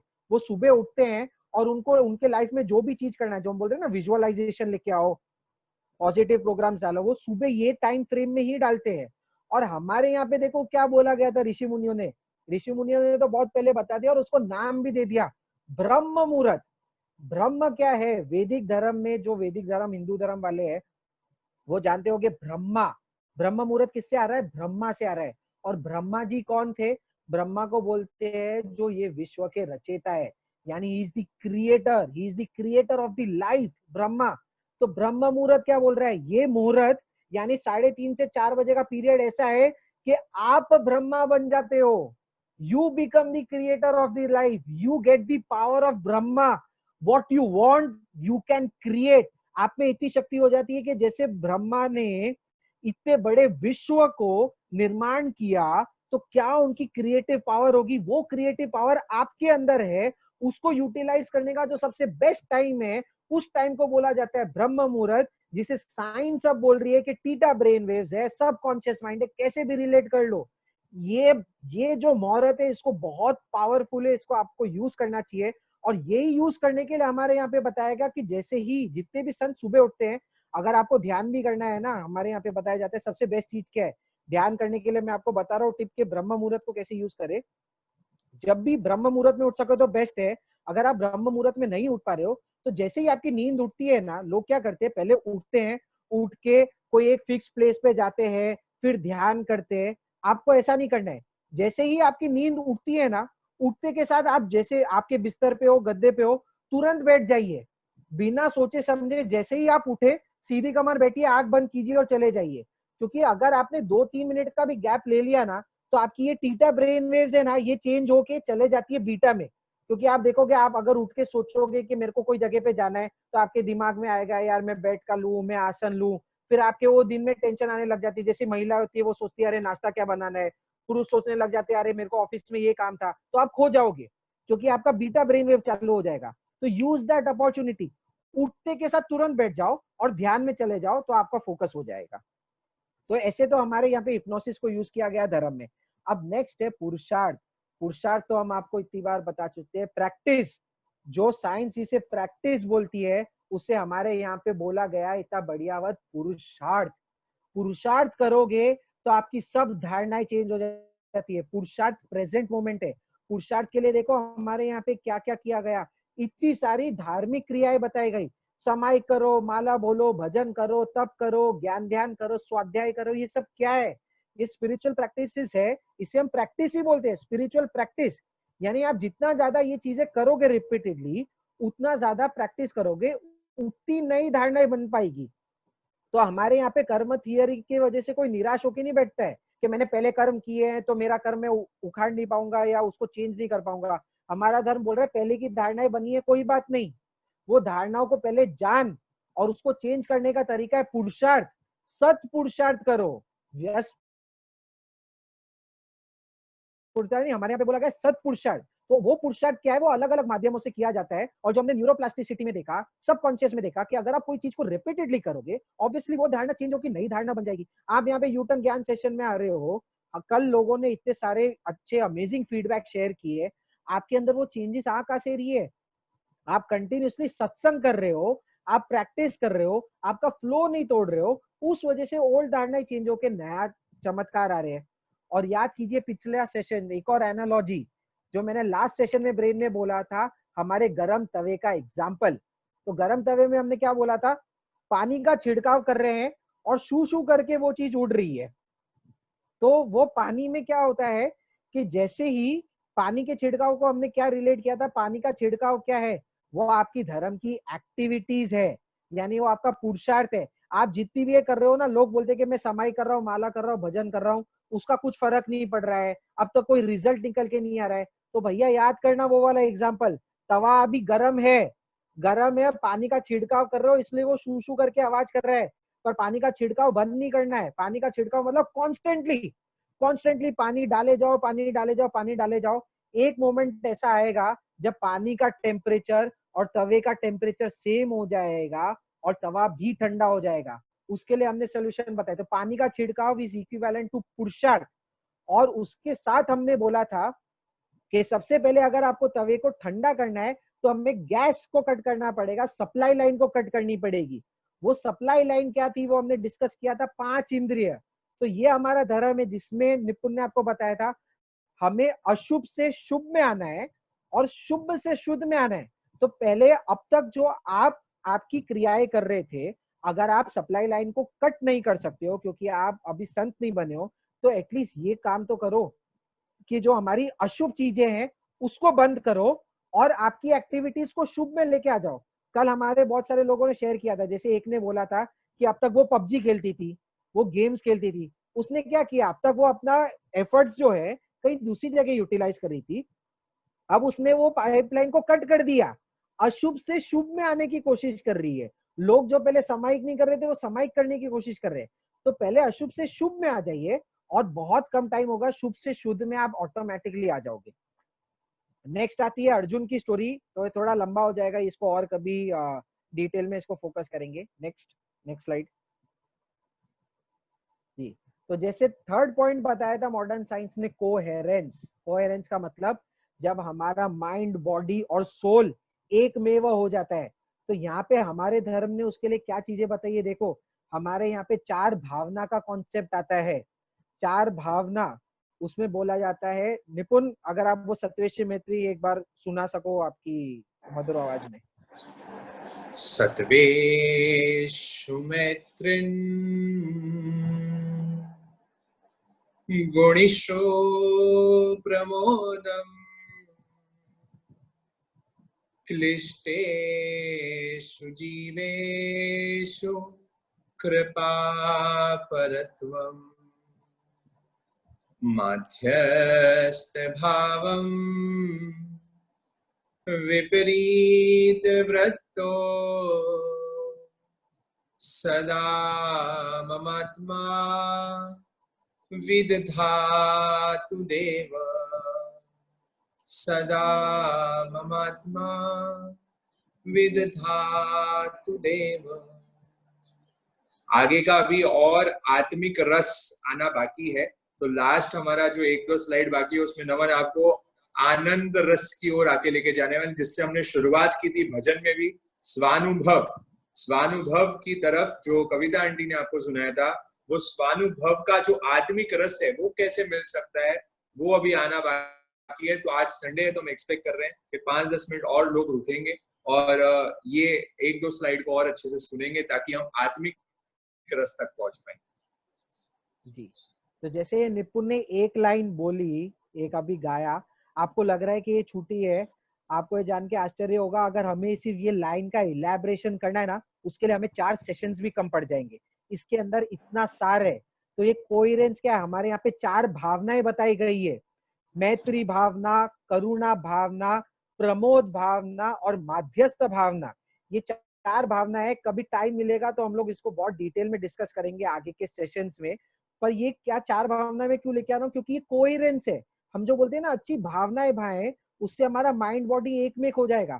तो हमारे यहाँ पे कैसे उसको यूज किया जाता है वो निपुण और हम लोग आपको इतनी बार बता चुके हैं। मैंने देखा हमारे जो कल्याण मित्र है, जिसे हम मित्र नहीं हम कल्याण मित्र बोल रहे हैं उनको, हमारे संतोष भैया, उनकी फेवरेट लाइन है, वो कैसे यूज करते हैं, हर निमित्त को आभार और हर निमित्त से क्षमा याचना। ये एक भावना है। ये भावना को आप जैसे यूज करते हो, हर निमित्त को आभार यानी ग्रैटिट्यूड, और हर निमित्त से क्षमा याचना कर रहे, ये भावना को हम यूज करते हैं। हमारे गुरुजी ने एक मूल मंत्र दिया है, वो क्या था, उसका भला मेरा भला सबका भला। ये भी एक टाइप की भावना है। और जैसे रिद्धि ने आपको बताया था शुरू में, गुरुजी का एक और बीज मंत्र, मैं अच्छा हूं, मुझे और अच्छा बनना है, मुझे सबसे अच्छा बनना है। ये भावनाओं को जब हम लोग हमारे लाइफ में आत्मसात करते हैं, कॉन्स्टेंटली बोलते हैं, तब हमारा कोहेरेंस बढ़ जाता है। और नेक्स्ट है फाइनल, जो साइंस ने बोला था कि मेडिटेशन, जिसपे सबसे ज्यादा फोकस है, हमने लास्ट सेशन में भी बोला था, meditation is the main thing. Meditation ऐसी चीज है, ये जो आपको पहले के सॉल्यूशंस बताए ना, ये सब अगर कोई चाहता है ना कि शॉर्टकट चाहिए, आजकल क्या हो गया है, टाइम बहुत फास्ट हो गया, किसी के पास टाइम नहीं है, लोग बोलते हैं भैया शॉर्टकट दो, एक दो चीजें बता दो तो हम लोग को समझ में आएगा। तो जिसको शॉर्टकट चाहिए ना, वो इस पॉइंट पे फोकस करे। शॉर्टकट सिर्फ एक ही है, अगर आप आपकी लाइफ को रीप्रोग्राम करना चाहते हो, the only way out is by going in. Meditation एकमात्र तरीका है जो फास्ट फॉरवर्ड कर देता है वो प्रोसेस को। मेडिटेशन लगता है इजी पर बहुत हार्ड है। हमने 2 सेशन सिर्फ एक ही चीज पे लिए थे, जो निपुण ने बोला था, आई मी माई सेल्फ। तो सबसे पहले तो हमें हमारे ईगो को ड्रॉप करना है मेडिटेशन में आने के लिए। और जो हमने लास्ट टाइम समझा था, मेन प्रॉब्लम क्या हो रही है, प्रॉब्लम ऑफ आइडेंटिफिकेशन। तो जो हमने बोला था, वैदिक परंपरा में बोलते हैं अहम ब्रह्मसि, हमारे यहाँ पे बोलते हैं मैं आत्मा हूँ। तो सबसे पहले तो आपको ये मैं मेरा जो है ना, आई मी माई सेल्फ ईगो, पहले तो इसको ड्रॉप करना होगा। ड्रॉप करके कॉस्मिक आइडेंटिटी लेनी पड़ेगी। मैं शरीर नहीं हूं, मैं आत्मा हूं। सव भूयप भूयस, हर जीव मेरे समान है, वो फीलिंग लेके आनी पड़ेगी। उसके लिए हम प्रोसेसेस देखो, हमारे कितने सब इंटरलिंक टॉपिक्स है। हमने आई माई सेल्फ से बताया ईगो ड्रॉप कीजिए, फिर हमने बोला कॉस्मिक आइडेंटिफिकेशन लीजिए, आत्मा और शरीर को भिन्न समझिए, उसके प्रोसेसेस बताए। और यहाँ पे बताया ये जब चीजें होगी तब भेद ज्ञान आएगा। और उसके बाद बोला जाता है कि ये मेडिटेशन मालूम है इतना ट्रांसफॉर्मेशन क्यों लेके आता है, क्योंकि मेडिटेशन में बोला जाता है, आपने संतों को सुना होगा कि एक बार तुम अगर ध्यान की गहराई में चले जाओ तो ऐसा आत्मिक रस आता है कि एक बार अगर आपने आत्मा के रस को चख लिया ना, तो सब रस फीके लगने लग जाते हैं। ये आप सब लोगों ने सुना होगा। तो बहुत सारे लोग जो इंटेलेक्चुअल है ना, उनको लगता है क्या बोल रहे हैं, आत्मिक रस मिलेगा ध्यान की गहराई में। हम तो जैसे ही ध्यान में बैठते हैं और ध्यान में हमारे तो पैर टूटने लग जाते हैं। पर संत क्या बोल रहे हैं, रुको, वो आत्मिक रस आएगा, वो ब्लिस मिलेगा, जिसे साइंस बोलती है ब्लिस। तो आप जानते हो कि बहुत सारे लोग ड्रग्स लेते हैं। ड्रग्स किस लिए लेते हैं, चाहे मैरिजुआना हुआ, वीड हुआ, जिसे हम यहाँ पे बोलते हैं अफीम लिया, गांजा लिया, उससे क्या होता है, लोग बोलते हैं कि हाई की फीलिंग आई, एक्सट्रेसी आई, कि मैं एकदम ब्लिस्ड आउट हूँ, इसके लिए वो लोग ड्रग्स लेते हैं। और हमारे संत बोलते हैं कि मेडिटेशन कीजिए। तो मैं आप सब लोगों से क्वेश्चन पूछना चाहूंगा, चैट बॉक्स में इसका आंसर दीजिएगा। तो अगर आपने ये क्वेश्चन क्या है, आपने देखा होगा जब भी आप संतों के पास जाते हो या हमारे जो पुराने लोग हैं ना उनके पास जाते हो और उनको पूछते हो कि भगवान आप कैसे हो, या जब हम हमारे पूर्वज को पूछते हैं कि आप कैसे हो, तो उनका क्या जवाब आता है। जैसे आप पूछते हो कि आप कैसे हो, तो उनका क्या जवाब आता है। सब लोग क्वेश्चन चैट बॉक्स में उसका आंसर लिखिए। जी आंसर थोड़े थोड़े आना चालू हो गए। जब भी आप पूछते हो भगवान आप कैसे हैं, या बड़ों को पूछते हैं कि कैसे हो, नॉर्मल जो हमारी गांव की भाषा में बोलते हैं आप कैसे हो, जी सब लोगों के आंसर आ रहे हैं। मेरे को तो बहुत ही खुशी देगा कि हमारे पास क्या क्राउड है, सब इतने इंटेलेक्चुअल लोग हैं यहाँ पे।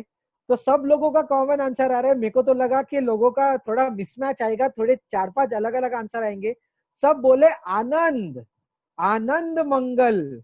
तो जब भी हम खाली संतों को नहीं, हमारे पूर्वजों को भी पूछते थे, सब बोलते थे कि आप कैसे हो, मैं तो भैया आनंद में हूँ। और जो ज्यादा होता था ना वो क्या बोलते थे, मैं तो परमानंद में हूँ, आनंद ही आनंद है मेरे जीवन में, सब कुशल मंगल है। तो सब लोगों का आंसर राइट है।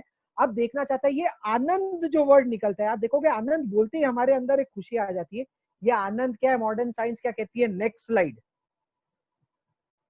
निपुण, नेक्स्ट स्लाइड। जी सब लोगों का अब तक आंसर आ रहा है। लोग अपने आनंद को कंट्रोल नहीं कर पा रहे हैं, लोग इतना आनंदित महसूस कर रहे हैं अभी के कंटिन्यूसली आनंद को डाल रहे हैं। तो अब देखिए साइंस क्या कह रही है। जो ड्रग्स लिए जाते हैं, और ड्रग्स से हम बोलते हैं ना कि हमें एक्सटेसी मिली, ब्लिस मिला, एकदम नशा चढ़ गया, हम बोलते हैं ना नशा। तो धर्म का नशा क्या होता है, हम आपके सामने संसार का नशा नहीं, धर्म का नशा प्रस्तुत कर रहे हैं। धर्म का नशा क्या है, उसकी साइंटिफिक डेफिनेशन क्या है, आपको जान के आश्चर्य होगा। साइंस ने ये देखा है कि जब हमारा जो ब्रेन है, ब्रेन के अंदर बोला जाता है कैनेबीज रिसेप्टर्स होते हैं। मतलब हमारे ब्रेन के अंदर जो हमने न्यूरॉन्स डिस्कस किए थे ना, वैसे रिसेप्टर होते हैं जो जब हम ये ड्रग्स लेते हैं ना, चाहे हमने गांजा लिया, वीड लिया, वो वीड लेके हम बोलते हैं ना कि हमें किक मिला, एक नशा चढ़ा। वो नशा क्यों चढ़ता है, क्योंकि हमारे ब्रेन में उसको रिसेप्टर्स है जो वो नशे को पकड़ पाते हैं। तो जब ये डिस्कवरी हुई तो साइंस शॉक में आ गया। इसका इम्प्लीकेशन सोचिए। आप जानते हो कि हम बोलते हैं कि हमारी ब्रेन बहुत सोच समझ के क्रिएट की गई है। एक भी ब्रेन के अंदर का कंपोनेंट बिना मतलब के नहीं डाला गया है। तो हमारे ब्रेन में मालूम है कितने ये रिसेप्टर्स है। साइंस बोलती है there are at least 1 million receptors. 10 lakh receptor आपके ब्रेन में है। और अभी नई रिसर्च मालूम है क्या बता रही है, सिर्फ ब्रेन में रिसेप्टर्स नहीं है, वो बोल रहे हैं आपके पूरा शरीर है ना, खासकर आपका जो नाभि का एरिया है, गट एरिया है, और पूरे शरीर में ये रिसेप्टर्स महसूस मौजूद है। और आप जानते हुए रिसेप्टर्स क्यों होते हैं, भगवान ने अगर ये रिसेप्टर्स बनाए हैं तो लोग मालूम है क्या बोलते थे, रिसेप्टर्स है तो इसलिए हमें नशा करना चाहिए। अरे गलत है। साइंस क्या बोल रही है, रिसेप्टर्स है मतलब बॉडी नेचुरली वो केमिकल्स बना सकती है।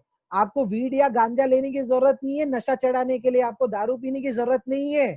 अगर आपके ब्रेन में उसके रिसेप्टर्स है तो भगवान ने अगर आपके दिमाग में वो रिसेप्टर्स डाले हैं तो एक पर्पस के लिए डाले हैं। यानी आपको भगवान ने वो मैकेनिज्म दिया है कि आप खुद वो नशा क्रिएट कर सकते हो अपने अंदर, वो आत्मिक रस क्रिएट कर सकते हो। और साइंस देखो क्या बोल रही है, हम तो हमारे धर्म को भूल गए। जब ये रिसेप्टर्स फाइंड किए गए थे, आपके सामने वर्ड आ रहा है आनंदमाइड। नेक्स्ट स्लाइड निपुण।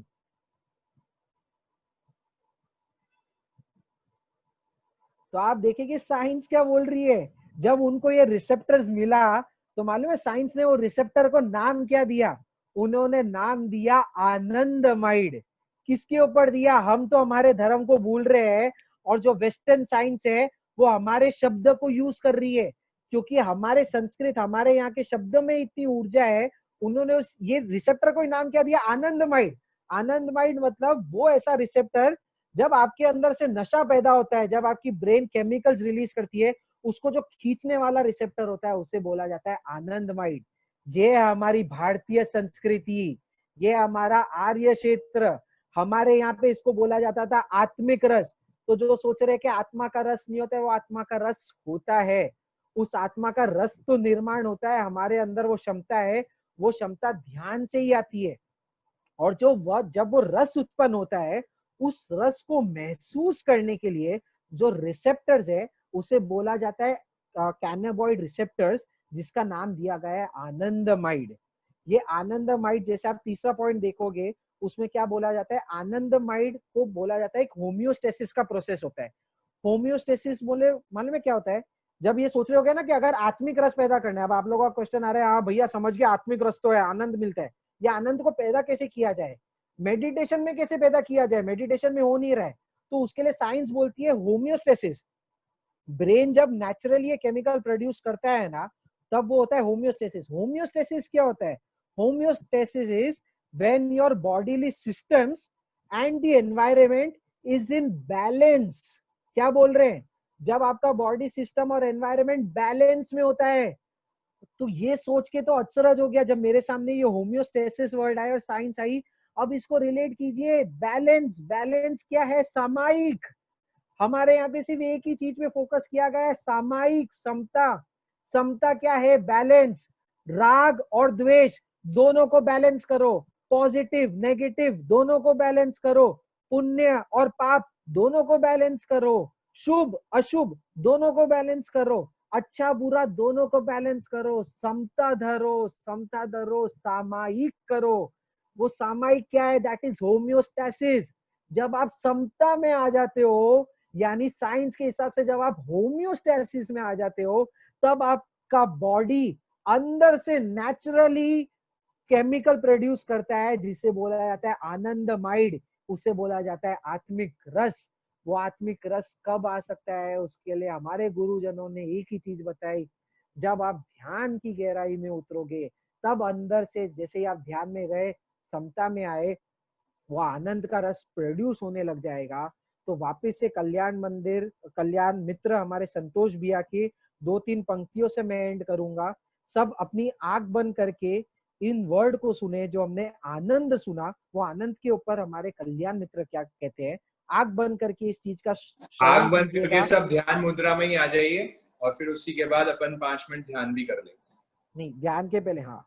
तो उसके लिए क्या आ रहा है कि हम ध्यान की गहराई में उतरने की कोशिश करेंगे, और ये आनंद जो हमने उसकी साइंस देखी है, उसके लिए कल्याण मित्र क्या कहते हैं?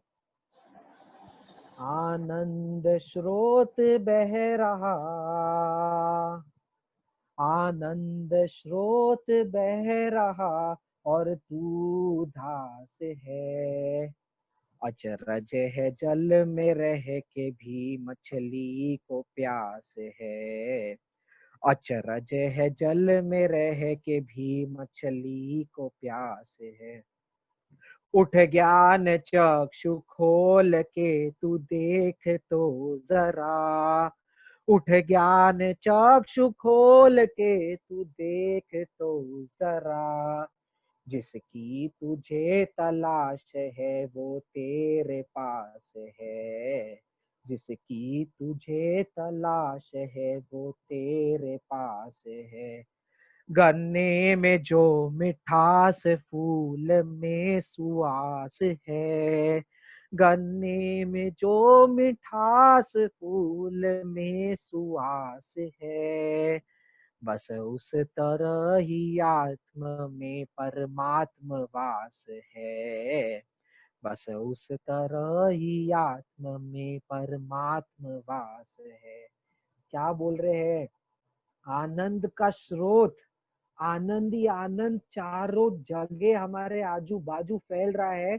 और कितने अचरज की बात है, ये भजन की कड़िया क्या बोल रही है कि एक मछली जो पानी के अंदर है, वो आजू बाजू पानी से घिरी हुई है, और पानी से घिरी हुई होने के बाद भी अगर वो प्यासी रह जाए, तो ये कितना बड़ा आश्चर्य होगा।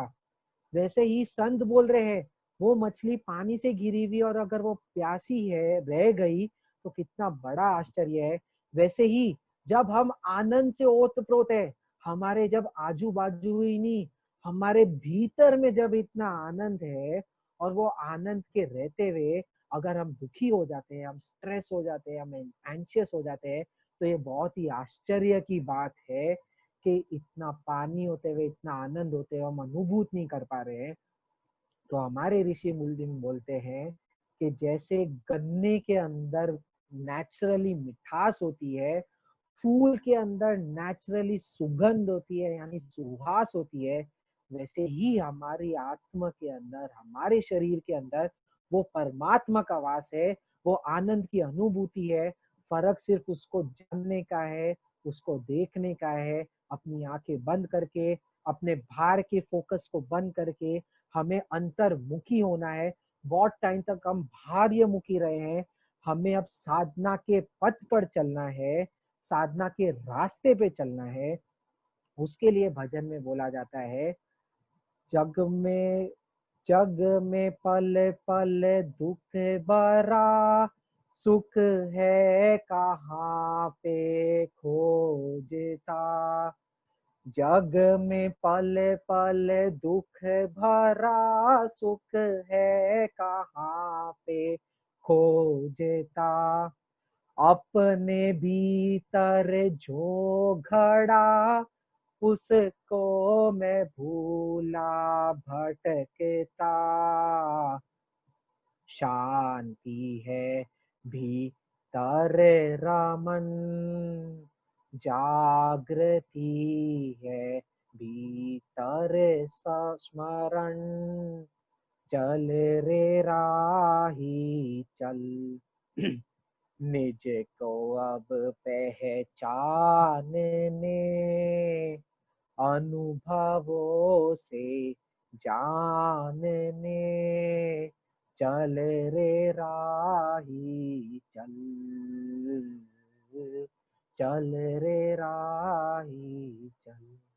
इसी के साथ आत्मा की गहराइयों में जाते हुए, इस आनंद को अनुभूत करते हुए, हम हर जीव से, जो हमारे कल्याण मित्र बोलते हैं वो अफर्मेशन लाए, हर निमित्त, हर जीव का हमारे ऊपर उपकार है। इतने जीवों को योगदान है मेरे शरीर को चलाने के लिए। हमारे गुरु भगवान बोलते हैं ये शरीर को चलाने के लिए 6 के 6 काय के जीवों का हनन करना पड़ता है। हमारा खाना हमारे अब काय के, काय के जीवों का हनन करता है। उन जीवों की उपकार की वजह से मेरा जीव रह पा रहा है, जिंदा है। उन जीवों से उन हर निमित्त का उपकार है, और हर निमित्त का आभार है, और उन हर निमित्त से क्षमा याचना है कि हमें यहाँ पे आना पड़ा। मैं मेरे भव भ्रमण को नहीं मिटा पाया, उस वजह से उन निमित्तों को उनकी बलि देनी पड़ रही है। तो उनसे हार्दिक क्षमा याचना और हर निमित्त का मेरे जीवन में आभार। यही भावना को भाते हुए हर निमित्त से और सब जीवों के लिए अंदर से मंगल मैत्री दीजिए। उसका भला, मेरा भला, सबका भला, ऐसी प्रार्थना कीजिए। हर निमित्त को देखते हुए प्रार्थना कीजिए कि इस जन्म में तो हम ऐसा सत पुरुषार्थ करेंगे कि ये जन्म, ये वापस से मेरे को जन्म नहीं लेना पड़े, ताकि वो निमित्त को मेरे पास नहीं आना पड़े। ये जो हमारा एक दूसरे से रिलेशन है, ट्रांजैक्शन है, वो हमेशा के लिए एंड हो जाए। जितनी करनी है वो सब खत्म हो जाए, लेन देन खत्म हो जाए। हर निमित्त से जो ऋणानुबंध बनना है, वो ऋणानुबंध को मैं चुकता कर पाऊं, राग द्वेष में नहीं हूँ। इसलिए उनकी मंगल मैत्री देते हुए, सब जीवों से क्षमा याचना करते हुए, सब जीवों की मंगल कामना करते हुए हम हमारे सेशन को एंड करेंगे। आप सभी का बहुत बहुत आभार। जिन वचन, भगवान के वचन के बोलने में कुछ त्रुटि हुई हो तो क्षमा याचना। आप सबका बहुत बहुत आभार। धन्यवाद।